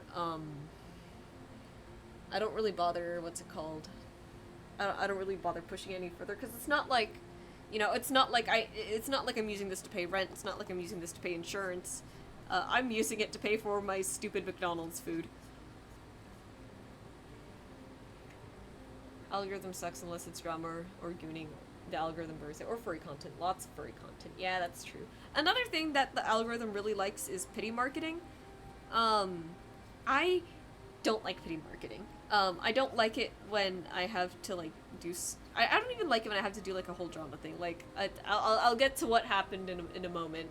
Because I know you're kind of, like, new-ish to, like, my general, like, online sort of scene, so I'll let you know what happened in a bit. Oh, shoot, that tree does not... Hang on. Let me fix that.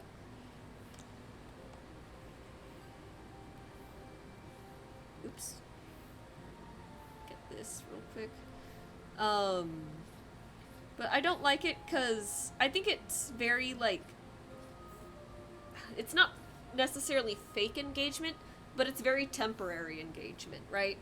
Because it's like, oh yeah, I feel so, like, sorry for this person. Like, yeah, I'm gonna give them a follow. I'm gonna, like, make sure I support all their posts. And, like, that's fine and all, but it's like, it just feels very, like a temporary boost kind of thing. Like, it's good if it's, like, in a genuine, like, kind of, like, moment, but I don't think it's something that you would ever, like, want to rely on, personally. Like, I would never, like, want to do that. I've only really, like, done it, like, twice. Recently it was just because, like, frustration with, like, the algorithm, because, again, it does suck, and, the social medias in general in these days and age is not very kind to, artists, because, of course it wouldn't be. But the other time it was this. Okay, so, let me describe the online scene for artists. On Twitter, and I guess Blue Sky now too, because Blue Sky kind of became, left-wing Twitter. Not that that's a problem, it's just, let me put it this way. It's Twitter, but better. It's Twitter, but friendlier, and I don't have a headache every time I see, I don't have to see a mildly infuriating take every time I log on. So there's this thing called Art Moots. So Moots is, like, short for mutuals. So it's like you follow each other, and the idea is that you, like, help boost each other, whether it's just through, like, like, helping, like, get a bigger following count, or follower count, or even just, like, being able to, like, support each other's posts, like, whenever the other posts, and so on and so forth, right? So I posted something, I forget what exactly, and this girl, this artist, she goes, "Want to be Art Moots?" And generally, anytime anyone asked that, I would be like, yeah, sure, why not, right? Help each other out a little bit. So I want you to keep in mind, the entire time, she's the one who approaches me first. Like, she's the one who tags me first and stuff, and so on and so forth. And then, so, you know, I thought it was harmless. I look at her bio just to see, like, okay, like, who is this real quick? She's like a 16-year-old artist from, like, 17? She might have been 17 at the time. I don't know if she's 18 yet, but I think she was, like, 16 or 17, somewhere around there. A couple, like, she's, like, I think from Spain. I don't know for sure exactly. Just a Spanish-speaking country. That was not Mexico. It might not have been Spain. Anyways. And, one of the huge things that she puts in her bio is that I'm a Catholic girl. And, okay, yeah, I was raised in a Catholic family. Nothing wrong with taking a reasonable amount of pride in your religion, right? And like that, there's nothing wrong with that. But then it goes on. So she asks me if I want to be a part of her tag list. It's like a little thing where every time she makes a post, the tag list is added, I get added. Or the tag list is there in the replies, I get added, and then, so I'm like, it's like a notification thing, basically. And, I can go there and be like, oh yeah, like, she posted a new thing, I can, like, go there and support, right? So we ended up being so she ended up adding me in her tag list on Blue Sky as well, not just Twitter. And it was like a quote repost thing. Like, it was like a quote repost with a magic user, right? So she tags me, and I was like, oh, well, we're not following each other here. So I asked her, did you want to be art moots over here too? And she goes, we're art moots? And I'm like, yeah, we are. And you guys know my profile picture, right, is like a tiefling version of me. She goes, oh, that's interesting that we're art moots, because I don't usually follow people with demonic characters in their profile. And I'm like, in the back of my head, I'm just like, you asked. Like, you approached me on that. But I didn't say anything. So, of course, I also participated in the quote repost game. So I was like, quote repost with a magic user, and I posted a witch character that I had. It was like, I love witches, because I really do like witch characters. I think they're very fun, right? And then she goes, I hate witches. But I like black cats. I had a black cat who, like, passed away, like, 3 years ago, and I was like, oh, I'm sorry to hear that. Like, first of all, why would you just come into my thing and be like, I hate witches? Second of all, why did you feel the need to trauma dump on me? I didn't say anything, of course, because it's like, okay, well, they're 16. Doesn't hurt. Once again, though, friendly reminder, she did, all of these instances, she has tagged me first. Like, she has approached me first. And it all comes to a head with this. So I do art shares every weekend, and I guess my personal theory is that she saw the success that I was having with my art shares, getting a lot of engagement and everything. I don't do it for the engagement, by the way, I just like doing the art shares, they're fun. And she wanted to start doing monthly art shares. So she tags me in her art share. This is around New Year's, and I post my New Year's art. And I was like, oh, yeah, thanks for the share. I do my whole spiel about being, like, a fantasy artist. And she says, like, something to the effect of, oh, your effects are really pretty. Like, I like your effects. Your art style might not be pretty, but I love how you did the sparkles on the dress. And I was just like, thank you for the backhanded compliment? And she was like, I just like being honest. I'm like, yeah, but this is an art share. And if you're calling out people's styles for being ugly, I don't think people want to participate in your art share. And she was like, oh my god, I'm so sorry. I'm just like, it's... And she didn't even, like, actually type out the word sorry. She sent me, like, a gif of, like, a little teddy bear saying sorry. That is a narcissist? She sounds like it. I don't know if I have it in my screenshot still. I think I do. Um, and I was like, whatever, right? And I think... So I made a post the next day, redacted her username and everything, and, I redacted her username and everything and went like, guys, if you're doing art shares, do not do this kind of bullshit. This is, like, stupid, right?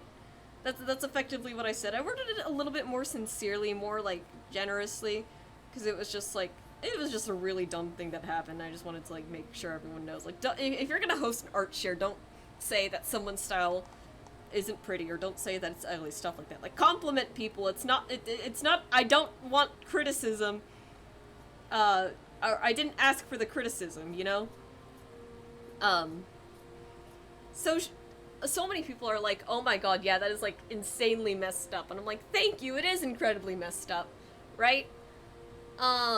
She ended up quoting it and then writing an apology. But guess what? The apology was in Spanish. And it didn't get a lot of views.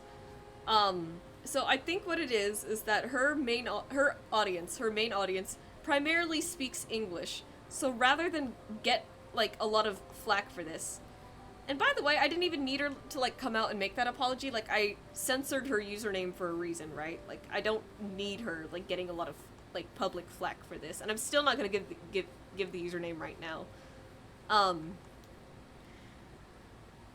Like, she didn't need to write this apology, but I think she wrote it in Spanish because she knew that her main audience speaks English, but if she wrote it in Spanish, then nobody would have caught that she was, like, admitting guilt to this, effectively. And I did take the time to sit down and read her apology, because I was curious to see, like, okay, well, what are you trying to say here? Basically, she was like, I grew up sheltered, so I don't actually know how to interact with people, and sometimes I get really comfortable in space, and I think I can be, like, really brutally honest, and I'm just like...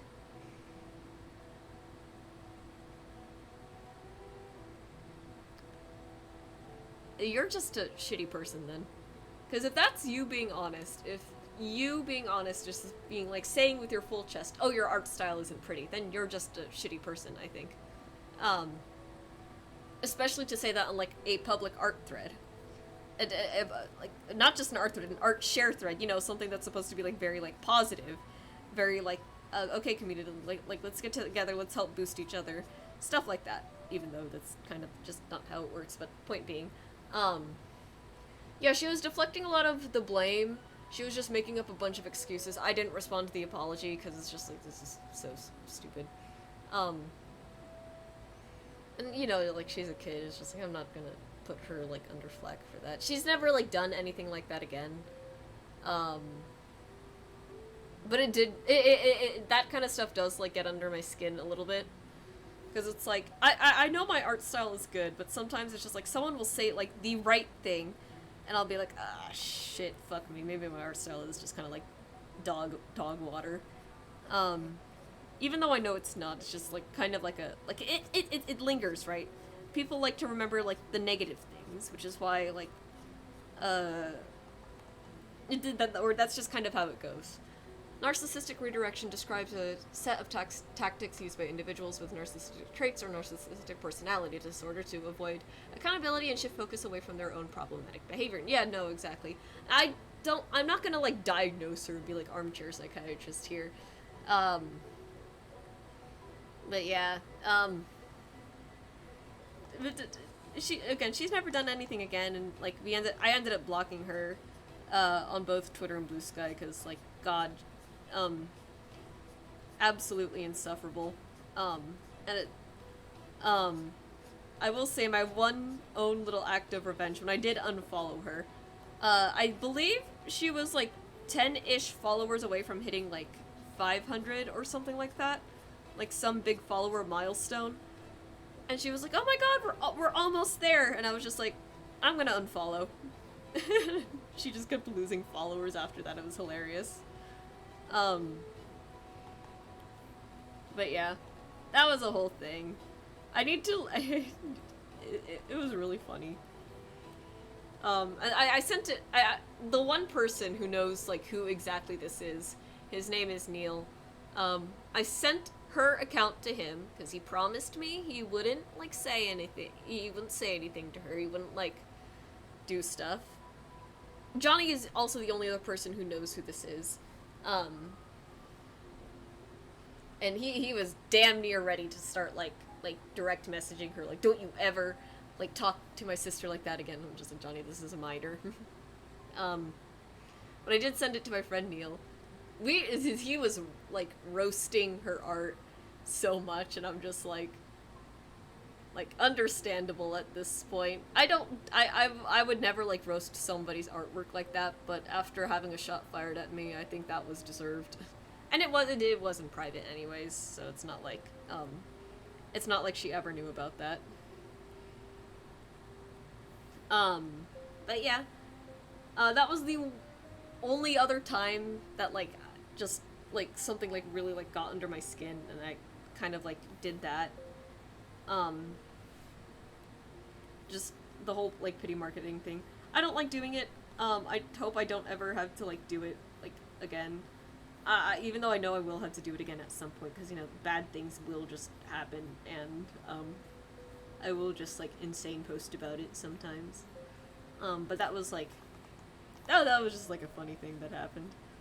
I think I did screenshot, like, a couple of things, I had the screenshots just in case. Just in case she, ever, like, tried saying anything about me. Because you never know. It's good to keep screenshots like this on people, like, you don't really, like, quote-unquote, trust or anything. Yeah, here's exactly what she said on my art. I really liked the glitter effect on the purple dress. You may don't have... But she's not an English speaker.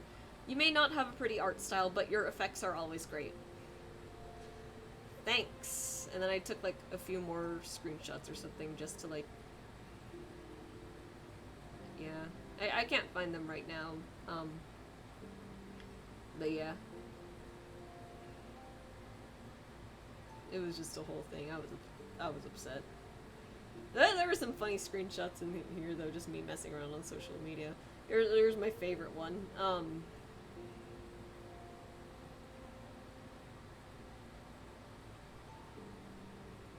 Oh yeah, here's like a really funny thing from like that person though. Oh, Portuguese, not Spanish. Whoopsies. There was another thing that she was doing. Around the time I was doing like a holiday art raffle, so it was like for 4 weeks I would draw one winner from Twitter, one winner from Blue Sky, and winners got like a gift wrapped chibi, but it was only like, you know, if you already won, or like the rules were it was one character, and this girl absolutely insisted that I draw 2, and I'm like, no, like, please respect like the rules, right? Like, you can go ahead and enter a second time on Blue Sky if you'd like, but I'm not drawing a second character, right? And then, mind you, when you get an art raffle prize, that's effectively free art, right? So, and she's won a couple of art raffles. So here's something that I thought was funny. She wrote this in Portuguese again, probably so that her usual followers didn't like catch her talking smack like this. But the translation is every time it's a gif of like Stitch like in anguish on the floor, like no, right? Every time I realize that someone omitted an important detail from my OCs, like the jewel on Rosemary / George Williams' forehead, or that's her username, or the halo. But I don't complain because I got the drawing for free. You're complaining right now. Just something so stupid. Yeah, she's just not a good person at all, so, not praying for her downfall. I do hope she gets better, but, I would not be surprised if she doesn't get better.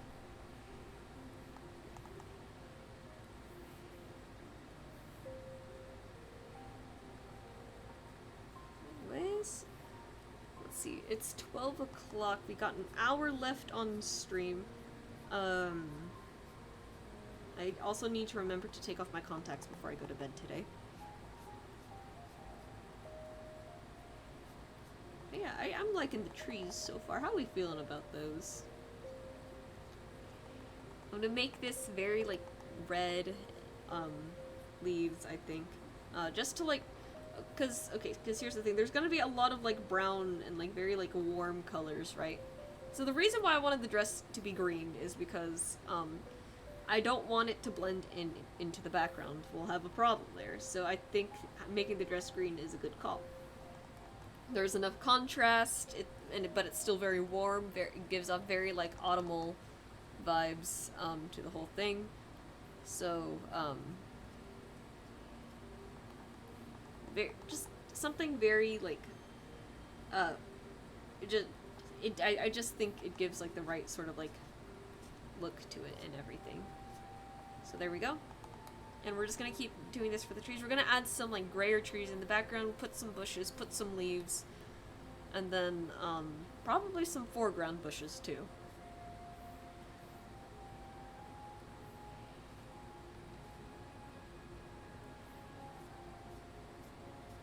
And I had forgotten about, like, that whole, like, little, like, drama that I had gotten involved with, but, like, what funny memories to look back on. I haven't gotten involved in anything like that since.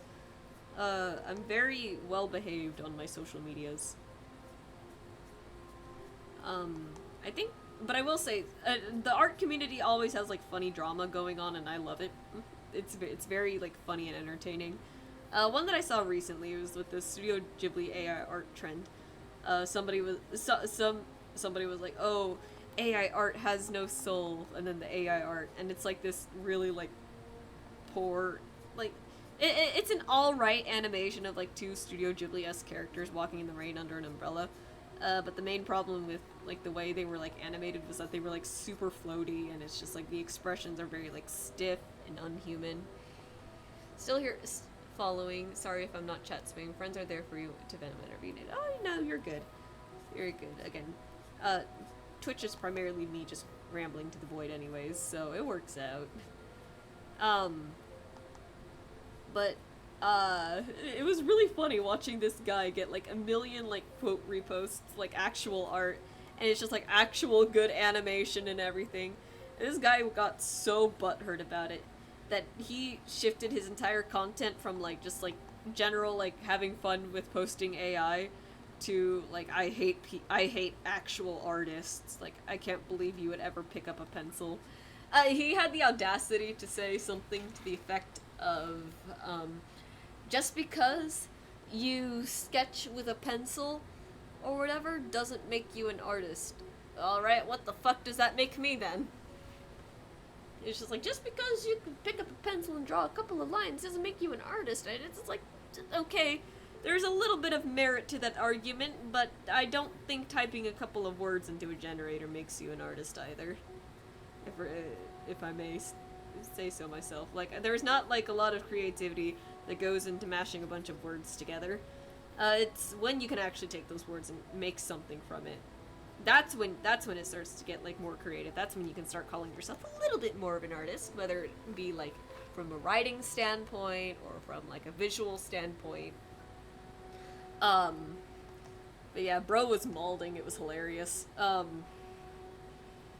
Just all kinds of stuff like that. And of course, there's always just, like, something going on with, like, AI art, because of course there is! Yippee! Like, look, I wouldn't mind AI art so much if it didn't just blatantly steal from artists and to cause mass environmental damage. Cause I am, you know, that's probably, like, my biggest gripes with it. If people want to have fun with technology, that's all fine and dandy, but, like, said technology is also just, like, incredibly damaging is the problem. Like, I guess his argument to the whole environmental thing would just be, like, oh, well, artists, like, use paper to sell prints and stuff. It's like, okay, yeah, but, like, the paper that we use to sell prints, to cause that much damage, you need a lot of artists to do that, right? Like, how many artists, I guess it would be, like, how many artists selling prints does it take to cut down an entire forest? A shit ton, I'll tell you that much. How many AI artists does it take to cut down an entire forest and destroy an ecosystem? One. Literally just one.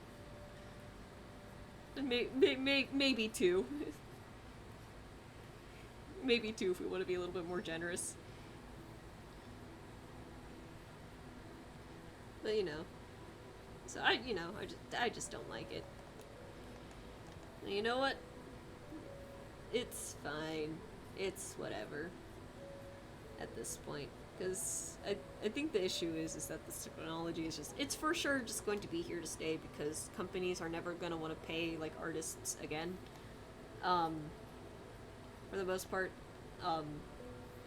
So it's going to be here to stay. I think all it needs really is just, like, actual, like, proper regulations and stuff, and it's like, okay, I'm a little bit more okay with it now. I still hate it, but just, like, it's a smidge better. Because that's what it is with, like, new technologies. It just needs regulations. It's the same thing with crypto, right? Crypto could be pretty good if it wasn't unregulated as hell and there was, like, a million, like, scammers taking advantage of the fact that it's, like, super mega unregulated. Also environmental damage, but still.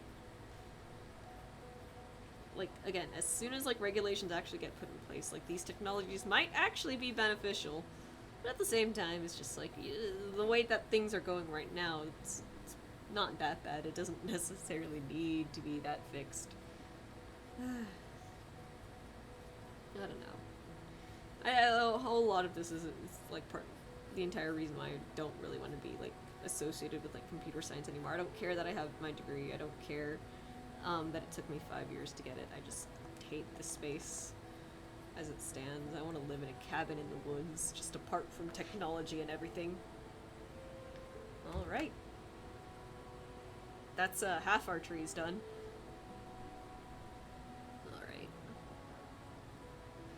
Alright. These ones are going to be behind, so I need to make sure they're actually down here. So these are going to be more gray. I think I vaguely remember how I did this before. I'm just going to avoid, like, doing a lot of branches on these ones, I think. We'll just make sure that they can continue up towards the top of the screen. And make sure, like, get, like, a nice consistent shape going. I won't worry too much about drawing branches on these ones, I think. Just because, like, they're really, like, back there. I think it should be okay. Just make sure, like, the bottoms do look good. Proper tree trunks and everything, right? And I think this is a good composition so far. It's very similar to the Over the Garden Wall one. But I'm gonna do my best to make it a little bit different. I'll probably put, like, flowers in the bushes and everything. Alright. I can't wait to lag my computer as well. Oh boy. Yeah, this is absolutely gonna tank the performance, but it's okay. I'll probably do, like, less layers just to, like, help it a little bit. Because all it is, like, there's so much, like, gonna be going on just a little bit here that my computer is just gonna, or Medibang, it's really not really the computer. Medibang's just gonna be like, I'm done. You keep doing these big projects, and I'm just a little guy, and I'm like, please, this is the only way I know how to do backgrounds. But you know, it's fun when the project gets so big that the art program is, like, yelling at me to, like, stop! I can't take it anymore. Like, I'm paying like yearly for this.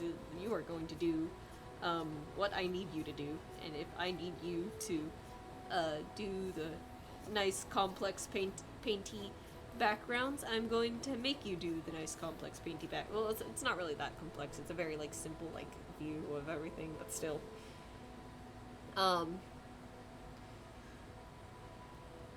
Add. Let's go smidge up.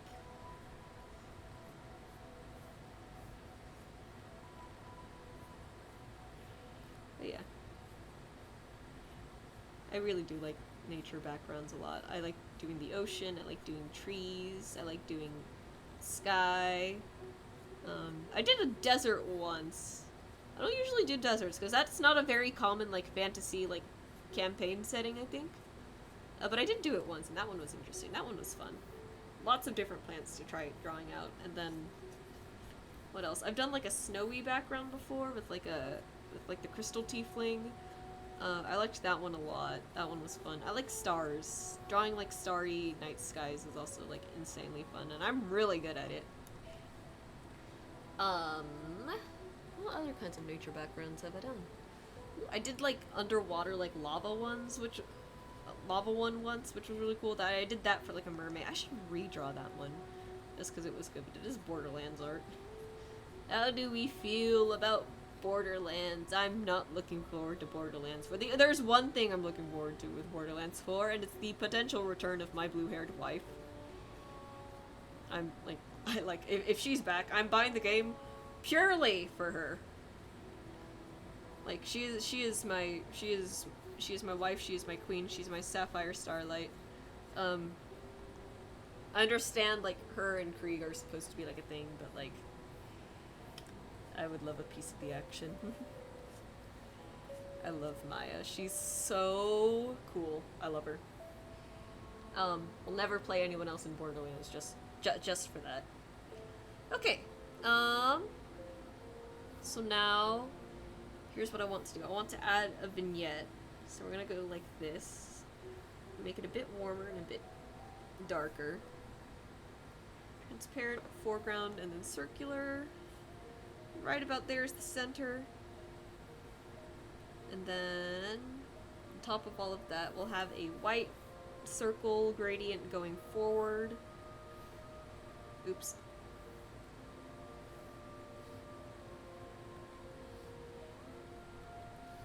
I should probably remove this character so I can see what I'm doing.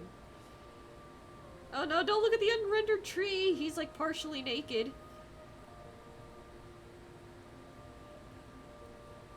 What am I screaming about? It's like 12 in the morning and I'm just like, naked tree! Well, technically, I did draw a naked tree lady last stream. I can't believe I got away with that, actually.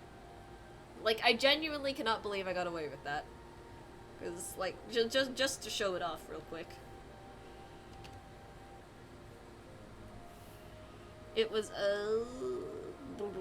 this one.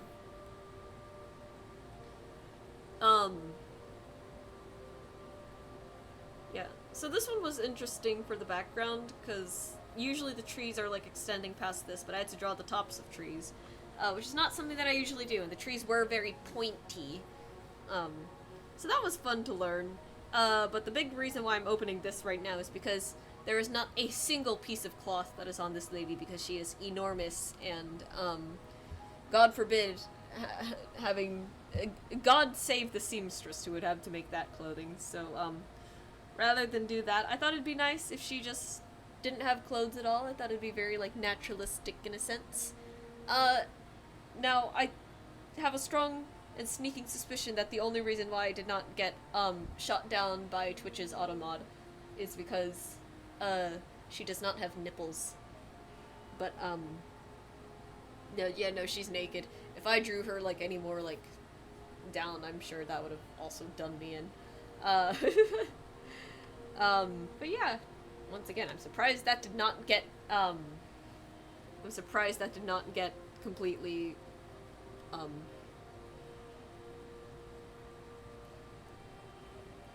like, flagged and everything. Like, even on the socials, like, I had no problem posting it there. And I was just like, really? You're just gonna let me do this? And they're like, yeah. You can post a naked tree lady if you like it. I'm like, wonderful! Okay, so we're gonna do a couple of shades here, I think. I said I wasn't gonna do a lot of layers. I lied. I'm probably gonna do, like, a lot of layers. Or a lot of colors, really. We're gonna... Okay, well, I won't put it on, like... multiple, like, layers, but there is going to be, like, a lot of stuff going on, effectively. I am learning to rely a little bit less on my, standard leaf brush, because I think it really does lead into everything looking a little bit too similar. Like, all of my trees looking a little bit too similar, so I do like the idea of, like, hand painting it more. Actually, just to speak more on that, think, um, I think it's important as an artist to learn to just not rely on having a bunch of nice and silly brushes, especially as a digital artist, you know? Um, like, they're nice, don't get me wrong. They're very helpful, especially when you don't exactly know how to paint certain, like, elements yet. But, I think there's a lot to be said about an artist who does know how to paint, um, a lot of stuff. I think they're very skilled for that. I think I'm particularly skilled for that, because we're gonna find out in a moment,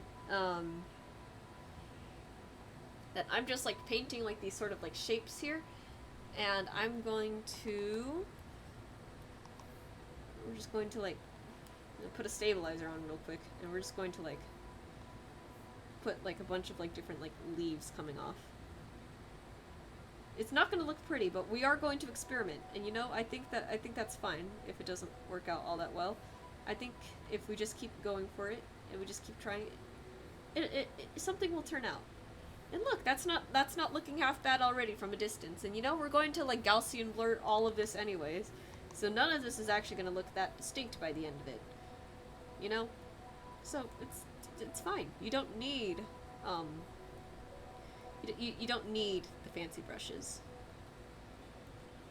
And, because the nice thing about Medibang, for me personally, is just, like, you know, I'm constantly drawing, so I'm constantly learning, and it's a really cool thing to experience, that kind of thing. But the other thing that's nice about it too is, like, all of this that I'm doing right now is because I didn't have Pro for a while, so I didn't have access to a lot of brushes, so I had to learn to do all of this on my own. And I think that's actually a good and very healthy thing, for a lot of, like, artists, especially if they're just starting out, like, digital, or just even, like, starting out in general, because it's like, you know, I think it's a lot better, like, before you learn how to use the tools, you gotta learn how to do things by hand first. And that's what I told Clive, like a couple weeks ago. More than a couple weeks ago, like a month ago at this point, I think. Falling asleep listening Sleepy Time with ASMR Kerr. That's basically what this channel is. Like, it's me just yapping, and you can just put it on in the background, and it's something to enjoy. People say my voice is soothing. Once again, I think my voice sounds like an anime girl. What's my funny comparison? It's like an anime girl, getting... I forgot. Well, I had a very funny comparison for what I think my voice personally sounds like. It was something to the effect of, like, anime girl screeching with, like, nails on a chalkboard or something like that. Or I think, actually, no, it was, like, anime girl getting, like, getting, like, being pulled through a cheese grater. That's what it was. I think I sound like an anime girl getting pulled through a cheese grater. I don't like my voice. It's just a constant insecurity I've had throughout my life. I don't like how it sounds. I'm getting more used to it now. But I just don't like it. I think my voice is just annoying in my head. I don't like hearing it. But despite that, I do have to do quite a bit of talking anyways, so here we are. It's just, it's something I've learned to just, like, you know what, my voice sounds like this, and that is okay. Except it's not okay, and I just pretend that it's okay, and because I pretend it's okay, it is okay. Do you like the logic flow on that one there?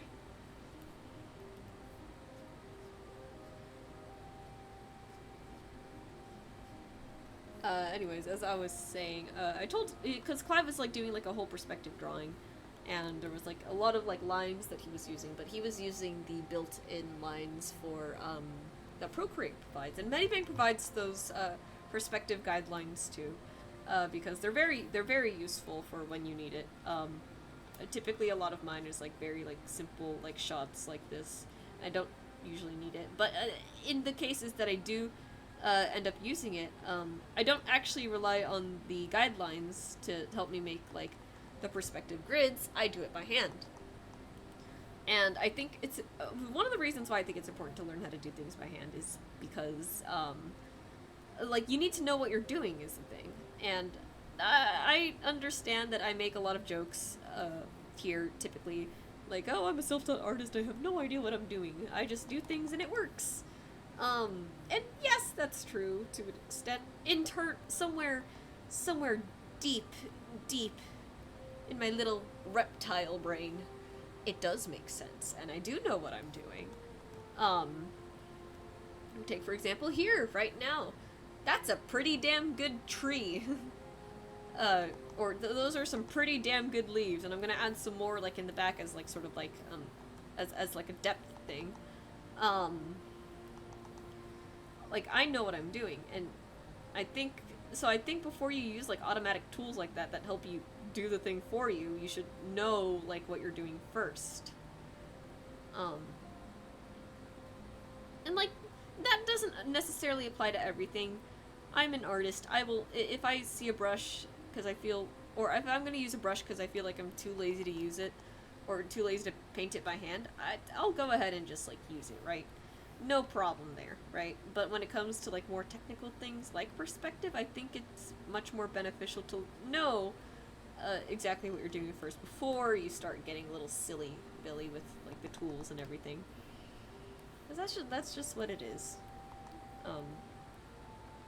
Because it's more than just like, oh, well, I put the straight lines where I think the straight lines were supposed to go. It's like, well, do you know why the straight lines were supposed to go there? Do you know why this perspective thing that you tried to do looks a little bit off? And it's like, oh, I guess I don't know. It's like, that's why you gotta learn how to do things by hand first. Just words of art wisdom with Kerr tonight, I guess. And, like, I guess part of me right now is just like, I'd like to take that a little bit more to the next level. I want to know how to paint these things, because surprise, if I rely on the same leaf brush over and over again, my trees are just going to look very samey. But if I keep just trying to, like, look for new brushes, I'm not finding a solution. I'm finding, like, temporary, like, bandages to put over the wound. If I really want to fix the wound, I should just suck it up and stitch it closed. And this is me stitching it closed. I'm learning how to paint trees a little bit more in, like, my own sort of, like, manner. So now, each tree has the potential to look a little bit different from everything else, because again, I'm not relying on the same brush anymore. I'm instead learning to paint, like, these individual shapes. And that's... It's nice being, like, the headspace of an artist. Or having an artist mindset. You know, actually, me and Johnny and my dad are the same. One of the reasons why, like, sometimes I won't, like, buy, like, really nice accessories is because of this. I'll look at it, and I'll be like, I can make that. And in fact, my dad is the same way. My dad, we were at Sam's Club, what was it? I think it was Friday. It wasn't Friday. I think maybe it was Saturday. We were at Sam's Club, and my dad saw this really nice backyard things. I don't really know what to call it. I wasn't paying too much attention because I had my headphones in.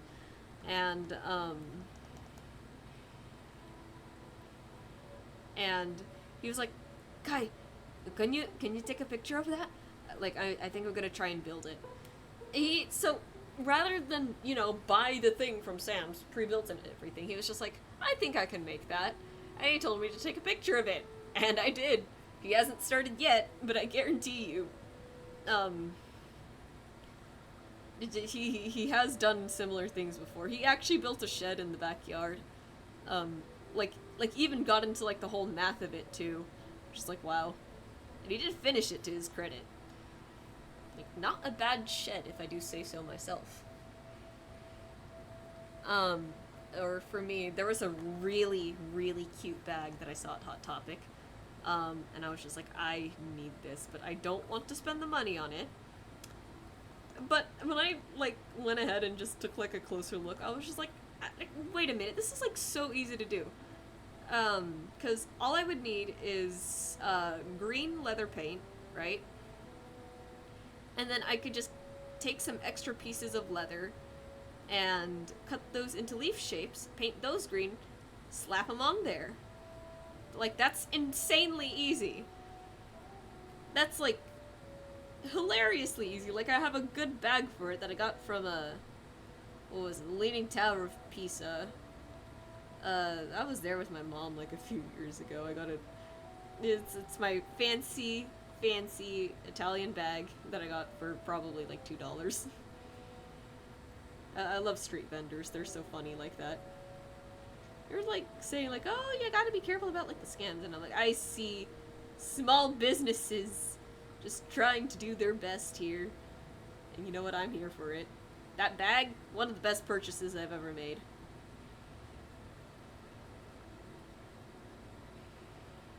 And, like, it's fun that, it's fun thinking that, like, I might customize it down the line. Alright. And then, so we have our leaves up there. We're gonna copy this shape, actually. We're gonna go down to our, where is it? Trees down here. Paste. We're gonna set it, protect alpha. I think I want it to be sort of like darker brown, and we'll just kind of like do that. Hold up. How did I do this earlier? I'm learning a little bit more about how to like use like the actual like functions of the art program itself, but I can never actually remember how to use said art functions. And then do something like that, make it a little bit bigger, maybe set it to multiply.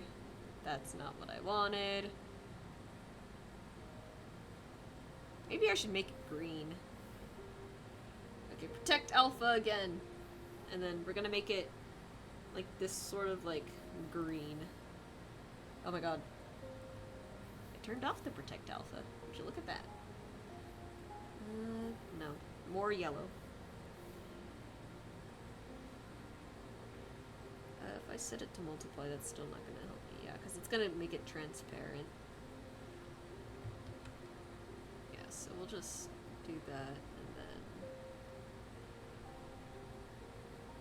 kind of a thing. I like the combination of the red and of like all the red, yellow, and orange with the green. And we're probably just gonna get like background done today, and then we'll finish rendering on I think what we'll do, we'll finish rendering on Thursday, so that way we can get this post ready for Friday, and then I'm going to color some of my ink works for the rest of the stream. So that's probably, because we're, you know, it's probably just going to be background work today, or like for the rest of stream. Okay, so now the fun part. So rather than take darker shades here, we're just going to set this layer to multiply. And we're gonna watercolor paint. Usually I don't do the, okay, hang on. Usually I don't do the, watercolor, for stuff like this, but because these leaves are gonna be, like, very, like, they're gonna be done in a very, like, certain way, I kind of have to use the watercolor. I need to make sure, like, a lot of this is concentrated at the bottom. I still, like, make multiple shapes to create depth. Get me giving, like, pseudo-art lessons. Who would have thought a self-taught artist would have come so far? There's plenty of self-taught artists come a lot further than I do.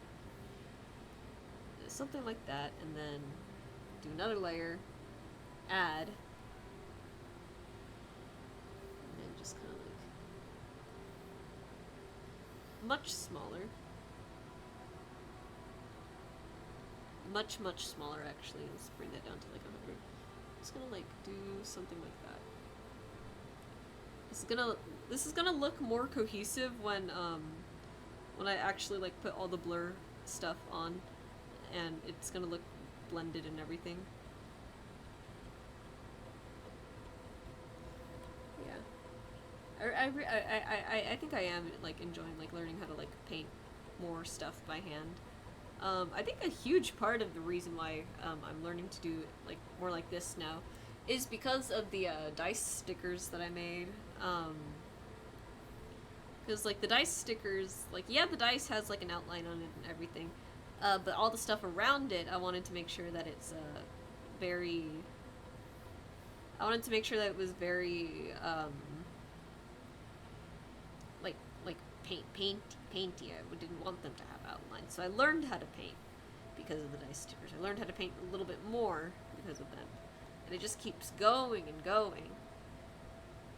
And then we're gonna go down to the leaves down here, hoping definitely get like a more sort of like yellow shadow to go there. Darker though, darker. Come on. Then just kind of like make a nice little gradient, and we'll have the stuff. Okay, let's start blurring things out. So we're gonna go here. Filter, Gaussian blur. Because these are a little bit closer, we're gonna say that that's probably good at 5, because the trees behind them are a bit further. We're gonna go for probably 10, right? Yeah. Give that more of a sense of depth. This is the one thing, this is probably the one tool I'll use forever. Gaussian blur is so, like, useful. And I don't really know how to use, like, an airbrush like this, so... Okay. And then, because these trees are closer up here, bring that to a 5-ish. Actually, bring that to, like, 8. Make the things a little bit blurrier. And then we'll do the same for the trees back here. Filter, Gaussian blur. Make it a little bit more. And there we go. We have a sense of depth. And actually, I'm going to come up here and blend this a little bit more too. Just kind of like go over with like a blur tool.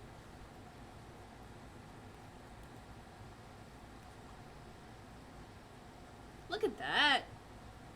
Isn't that pretty? And what time is it? 12:31. We're making excellent time here. I know I had the whole spiel about, like, bushes and everything, and tree shapes and painting it by hand, but I am starting to get a little bit impatient. We're on layer 22. Okay, we're making good progress. Okay. I'm gonna take this sort of color here, make it a little bit darker. And we're gonna make a bushy bush shape. So we'll just kind of, it's gonna be like that, it's gonna be like that, something large like that. Literally just recreating one of my old pieces of art. I think just to speed up the process a little bit, because these are gonna be like really far behind, so I don't mind too much if these look a little bit like with a brush, so. Where is the one that I usually use? There it is. Just kind of like something like that.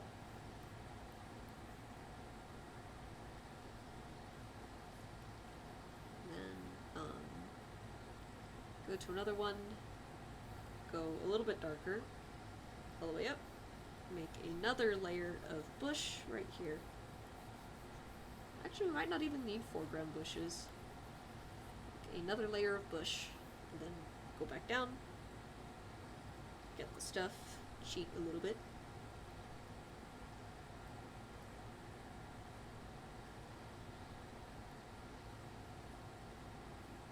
Alright, and then we'll blur these out. So this one, put that at 10. Oops, actually. Go back. I do want this at 10, so I know exactly what number this next one should be. 13, probably.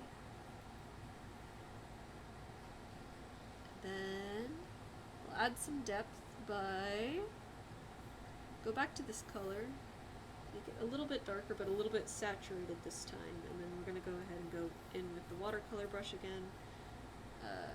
Clipping mask, and just make sure we get like a nice sort of gradient, just so there's like a little bit of like stuff to it. And then for this one especially, clipping darker, more saturated, closer to red.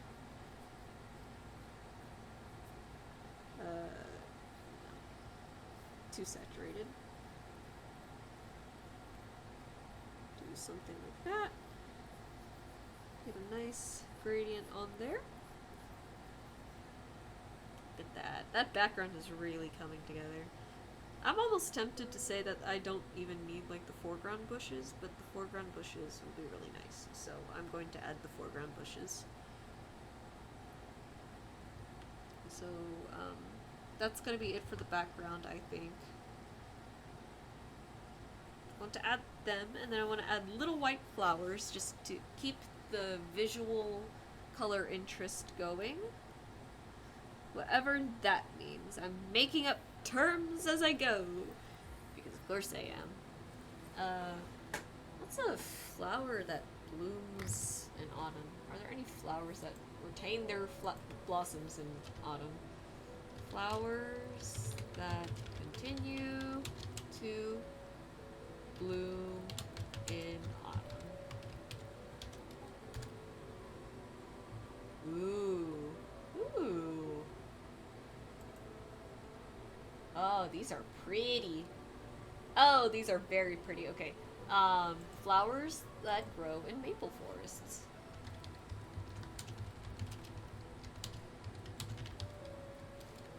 They grow under maple trees. Ferns. Oh. Oh, we are getting real silly here. Now, do any of these actually line up next to each other?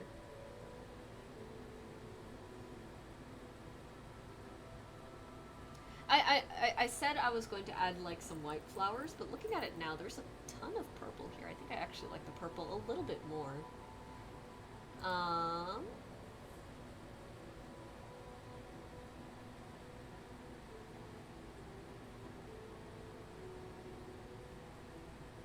I like the ferns, but ferns are I'm not gonna lie, they're a little annoying to paint. We are going to be painting all of what we draw, so I think we're gonna go with autumn crocus. So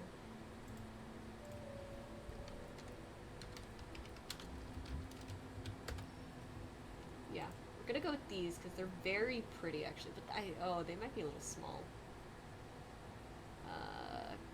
Can I see the entire plant?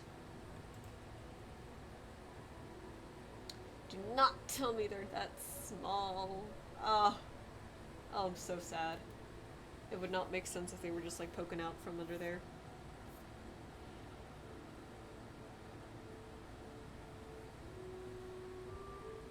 Also, it's getting very cold in my room. I'm going to turn off my AC for the rest of stream because I'm getting a little chilly. The remote's over here somewhere. Here it is.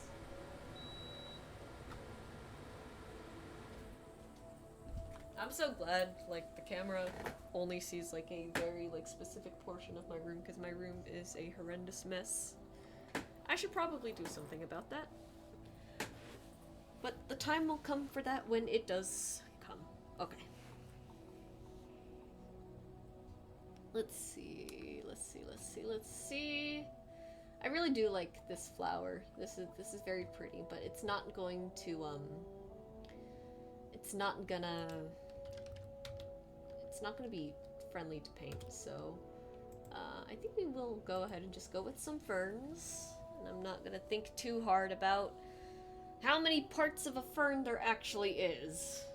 That's the part that I think is personally annoying. You'd think you could just draw ferns a certain way, but no, it's like it branches out and then it continues to branch out. And I'm just like, okay. Do I make a fern brush at this point? Debatable. We'll draw like some tall stalks of like blades of grass. What am I saying? Not stalks. I deserve to be shot in the head for that. 4 times in the chest. get some blades of grass going. I don't think we'll do bushes. I think the grass will be a little bit, like, more fun to look at actually.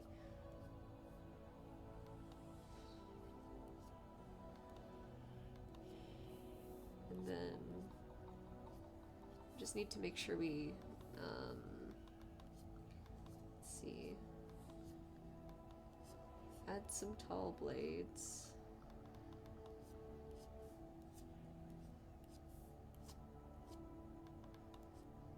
But I don't want it to completely obscure her, so we're going to be very, very conservative with what we're putting down. And then, I like how that looks, so let's go ahead and get some rendering on them. It's our favorite word in this house, isn't it? Do not put the stabilizer on while I'm doing that. Then, let's see. My brother Johnny suggested I play Fantasy Life on stream. It's one of our favorite games on the 3DS because it's hilarious, incredibly good in my opinion, and it's like $60, and I kind of just want to go for the deluxe edition, so that would make it like $70. Because, you know, if it has DLC, I might as well just get the DLC, right? Might as well. So that's what's going on over there. And I'm just like...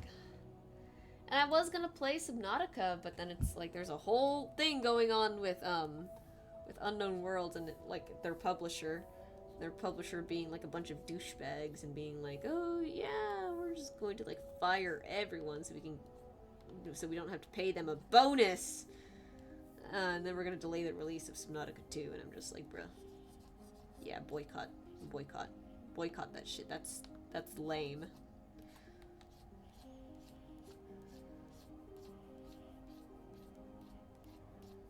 Alright, I like these tufts of grass. I think there's a really nice harmony with like the warm colors and the warm greens. I think that's what it's called. I still don't know my art terms very well. I'm still very blatantly self-taught. It's once again, it's very funny having Johnny like talk about my art a little bit. Like if I ask him for stuff, like advice, like critiques and stuff, and then like he throws all his vocabulary at me, and I'm just like, and I know what he's saying, but it's definitely not, some of the words are definitely a little lost on me, and I should ask questions. I'll probably do that next time. Oops, that's a bit big.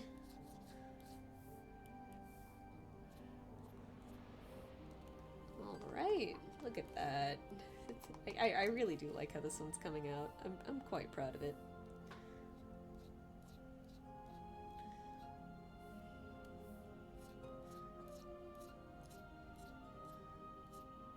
And we are going to blur out the foreground stuff too, because the whole point of adding like this stuff right here is to give it like a sense of depth. So it's like there's 3 layers well, there's like 5 actually. So it's like this bit of grass, where the character is, where the first brown trees are, where the second brown trees are, then where the bushes are, and so on and so forth, and everything in the back. That's the goal. Creating like all of that depth. If I were to say that this was a commission, I were to figure out like a price for it, for the background. First of all, I would wager this is full body. This is like practically full body at this point. It is going to be fully rendered. I forget my commission prices though. I think specifically though, I do just want to like focus on like how I would price the background. I would argue this could, yeah, I think I could argue like $10 just because I'm having to like go to like to this like other thing, and I'm having to like paint in these other individual plants and everything. Just like creating more work for myself. Then, granted, it is like fairly easy, but it's just like it's a matter of like I have to do like a lot of this. Like we could have stopped at the trees. Don't get me wrong. And this isn't a commission. I should probably like make that clear. This isn't a commission. This is me like thinking like, okay, if I was going to charge someone for this, like let's say this was a commission, how much am I charging? I would probably say like at this point might be $10 more. I don't really draw cities though, so usually I like to reserve like that 10 number for like stuff like cities, streets, and stuff, but I don't really do a lot of that. I should really learn how to do that though. It's probably going to be very useful for that webcomic I still have yet to actually start.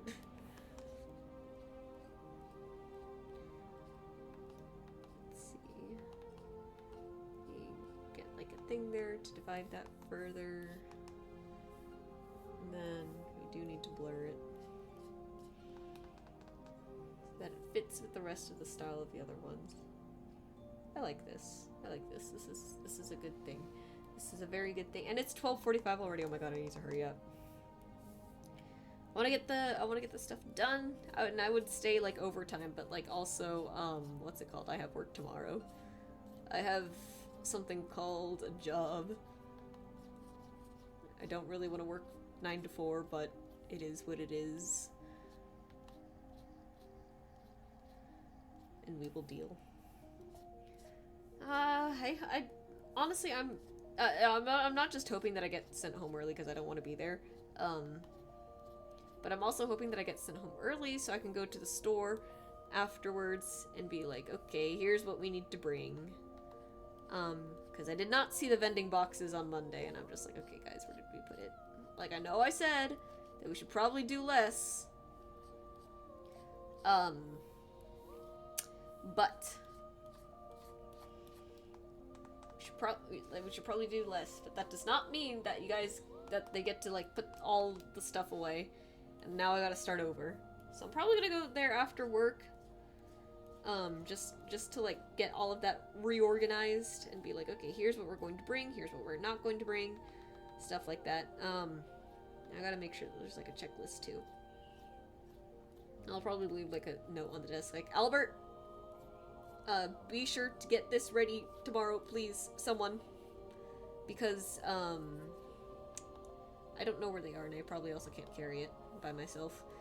Tragedy.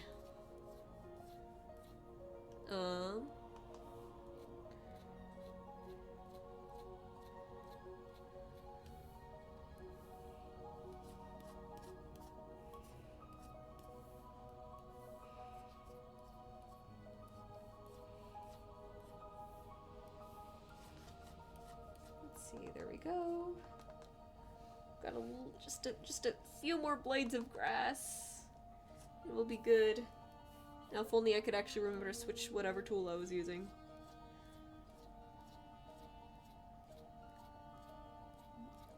Johnny said he really likes the way that I paint things, and I'm very like happy with that. I really look up to Johnny as an artist because he's like actually like a insanely talented artist.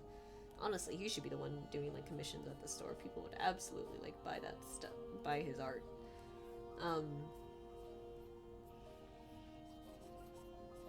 But like, he said he really likes the way that I paint. I'm just like, I really, really value his opinion when it comes to stuff like that.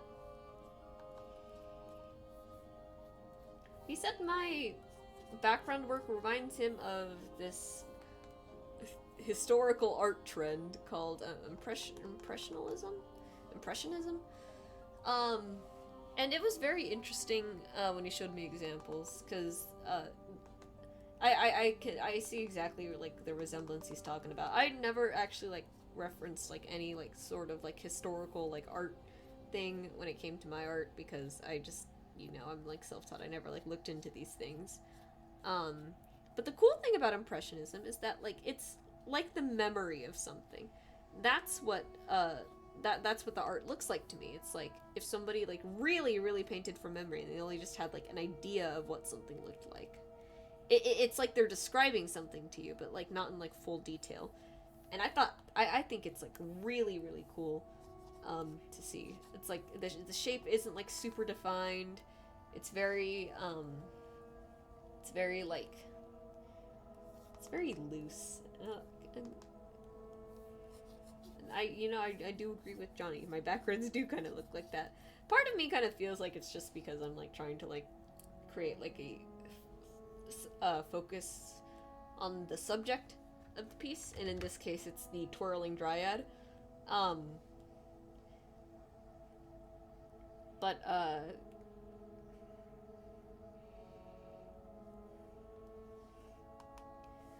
yeah, it was just an interesting kind of thing, because I don't usually look at my art like that. Alright, so we probably only have time to get the blades of grass done, unless I'm really fast about it. We'll have to see. Not gonna go too hard on the highlights here, because I think the thing with the highlights is that they really make it like, oh, this is another like point of focus, and like we're not trying to like focus on it, you know?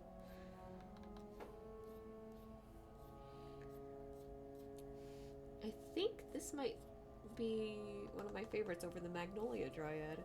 I really liked the Magnolia one because Southern Magnolia is probably one of my favorite trees just ever. I love their large white flowers. I love like I love just how they look. I think they're very like simple, and they're very like elegant and like pretty and like bold at the same time. Jacaranda I just kind of have a soft spot for because we have one growing in our front yard. And my dad sort of like regards that tree as a sort of like guardian. It's like that's why not too many bad things happen to us. Had to do the cherry blossom because like iconic, right? Not making a Dryad series without doing that tree. The redwood was a suggestion. I absolutely love that as a suggestion as a certified Californian myself. This one's gonna... Doing these blades of grass is gonna be interesting. I think making them like 5. Maybe a little bit less actually. If I do 3, oh, let's do 4. And then, let's see, let's save there. So that's the grass. Do I want to do ferns? Do ferns even grow next to maple trees? They do. I think they do. It's just, their leaves are so like... Oh, well, I guess this specific fern right here is not... Oh my god, okay. It's just a whole thing. I don't feel like drawing a fern because it's a lot of work. Maybe I can find like a stamp for it. No, the stamp will come with an outline. Okay.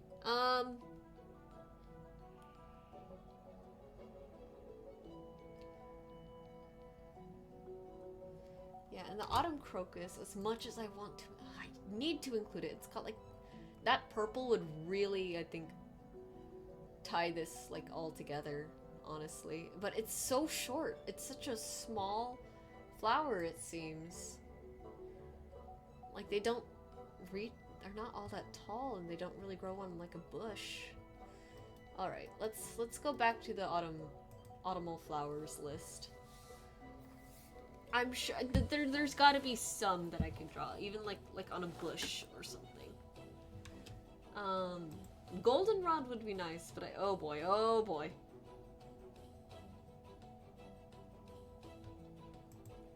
Let's see, autumn flowers. Oh, I've painted irises before. That's kind of fun. Hydrangea. There's no way hydrangea is a... I refuse to believe that hydrangea is a autumnal flower. But I guess I could be wrong. It's not like I know a lot about nature. I just really, really enjoy it. Yeah, this is not helping. Okay. Proven winners, or Proven winners. No, it's proven. Nope, I'm not subscribing. Just give me the list. African daisy. Let's see, we're gonna do some research. Sweet alyssum. I do like that because I would be able to do like a bush.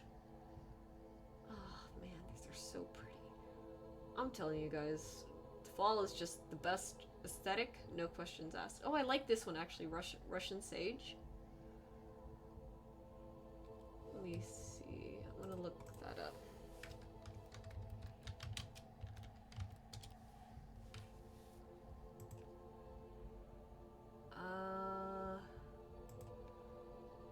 actually kind of like this one because they're fairly purplish blue, and that's gonna add like a really nice like kind of thing. But we are right up there at the end of stream practically. I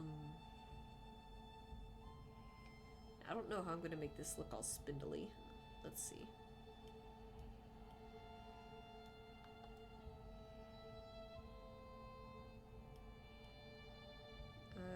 Ignore that. There we go. Do not clip. And then... Let's see, if I was gonna make it look spindly, so it's like kind of a desaturated green for the stems. What does that look like? What kind of brush does that look like? Because I don't think we're gonna get away with using the thing, so I'm gonna try and start it here. I think using this one will be good. It's just, it's gonna be a little thin, and I'm gonna have to really like force the, how it looks on there is the problem. Because I can't make it too thick, but then I can't do the thing either. So, let's see. So we're just gonna like add a bunch of these sort of like wispy kind of things. Ooh, and we gotta make sure it's like fairly solid too, right? We're gonna add like a lot of this. And then we'll also have to like layer over a bunch of it too, just to add like a sort of depth to it.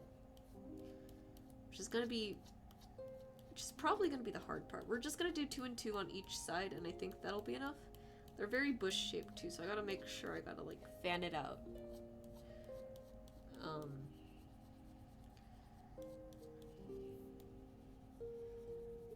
This is the other fun thing about learning to do like stuff on your own like this. It's actually we'll do one in the middle too, just to kind of like that. Because the fun thing about this, you kind of train your brain to like look at things a little bit differently. It's like, okay, well, this is a very spindly looking plant. Do I have a spindly looking brush? And like you can do that, and like with the right like brush strokes and everything, you can make it kind of look like that. So I'm gonna make it darker now, not too dark actually, and then we're just gonna add like a little bit of depth so that it's a little bit more visible. I don't mind that it's a little bit transparent too, because it is gonna help with like not hiding too much of this our subject, the maple dryad. We got 3 minutes left. I don't mind that this is all going to be on the same layer too, actually. This is not that much of a problem. What is going to need to be on a different layer are the actual flowers. So let's see. That's looking pretty good. We'll do some shading too, so that they actually like... Yeah, and then just trying to get this done. I'll go a little bit over time, why not? I've done it before, and I've slept later before on a work night, so let's see. We're gonna go a little bit thicker, because now it's like, these are like things of flowers now, so at the sort of tops here, we're just going to just kind of like that.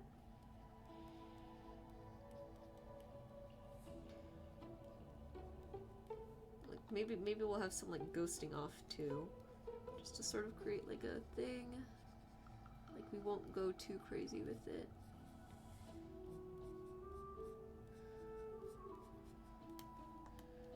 Yeah, you see what I'm doing there?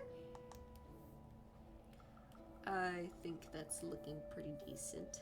It'd be a shame if like someone were to like join stream now. It's like, okay, I'm gonna go like for 5 more minutes past the thing, just to make sure we get this like one part done. And then we're gonna call it a night. I just want to like get this done before next stream. So next stream, all we gotta do is focus on rendering, and we'll still have like we can color my other stuff, because I want to try coloring that.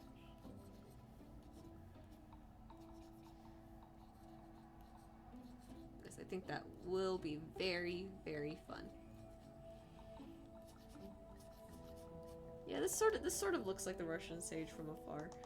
I don't think I don't even think we'll need to worry too hard about, like, blurring it. Like, to do, like, that whole sense of depth thing, because it's already so wispy. The only thing, though, is that I am sort of, like, breaking, like, the style of how I was doing this. Whoopsies.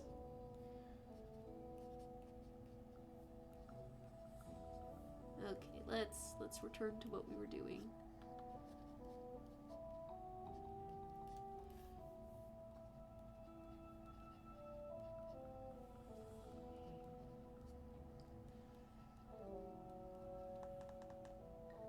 Yeah, it's a really nice color combination. The only thing maybe is a filter might help bring it all together, so I'll probably do like a whole thing over the layer folder.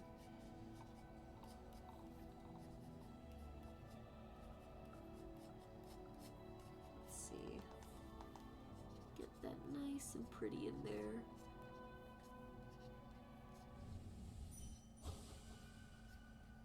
Then I like how this like ambience has like gameplay stuff going on. I think that's very silly. I was a little worried at like the start because I thought it was just like, oh, study with me. I was just like, oh shoot, are you actually gonna like narrate like whatever it is you're studying? Not that that's a problem. It's just like that's not what I'm looking for stream. Thankfully they didn't like the whole time, so I was just like, oh thank God. It is just the ambience. Okay.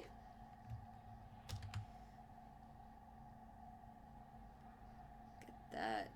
Actually, we pretty much ended on time.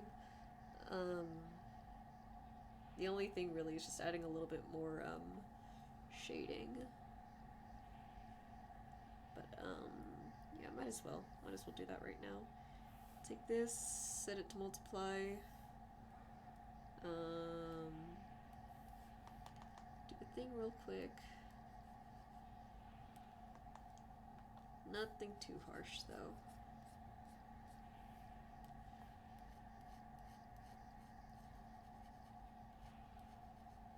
Just to give it like a little bit of a better sense of depth. I won't bother with like the purple bits on it, just because it's like it's so like wispy already. But yeah. Then I guess we'll also just add, and then we'll just kind of like put some specks of light in there. We'll go a little bit thicker with that.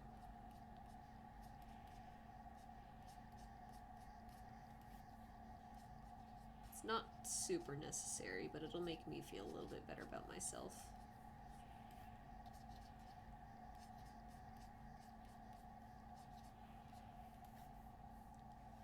Let's see, and then we're almost done. We are almost done, at least with like the background workings and everything. All right. Yeah, that is a pretty background, I think. I think the only thing really is just it needs to be tied together with like a filter. Yeah. So go ahead and do a filter real quick on all the stuff in the foreground. I'm not gonna make it like too strong because I don't think it needs to be that strong actually. So soft light, multiply.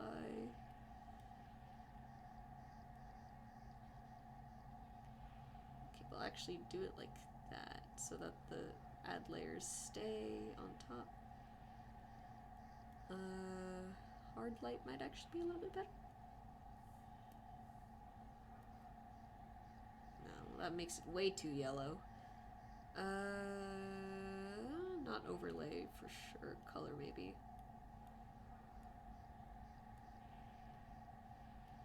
And then we'll do the same thing to the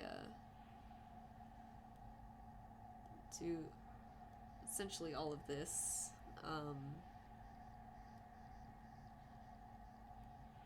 Put it right here. And then what? No, what did I set this to? Color 55. Color 55.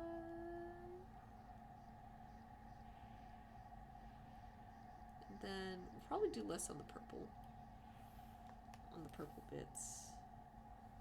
Clipping. color. Get less like that. So that way the palette is a little bit more uniform. Just a little bit.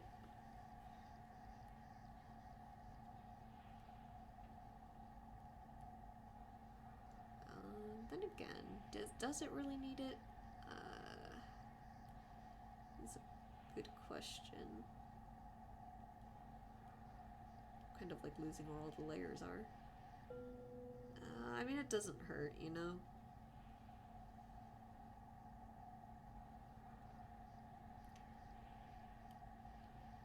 That being said, I don't think it should actually be that strong. 55 is a bit overpowering. I think something closer to 30, 35 right there is actually much, much better.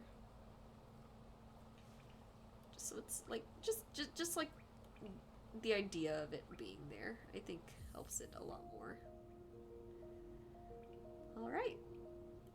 And next time we will be focusing on rendering. So that's where we're gonna call it tonight. I'm really happy with how this is looking so far. Good yap session as always. Next stream is gonna be 11:30 a.m. Pacific time on Thursday before I inevitably have to haul ass over to the game store. Yeah, we will be finishing that up.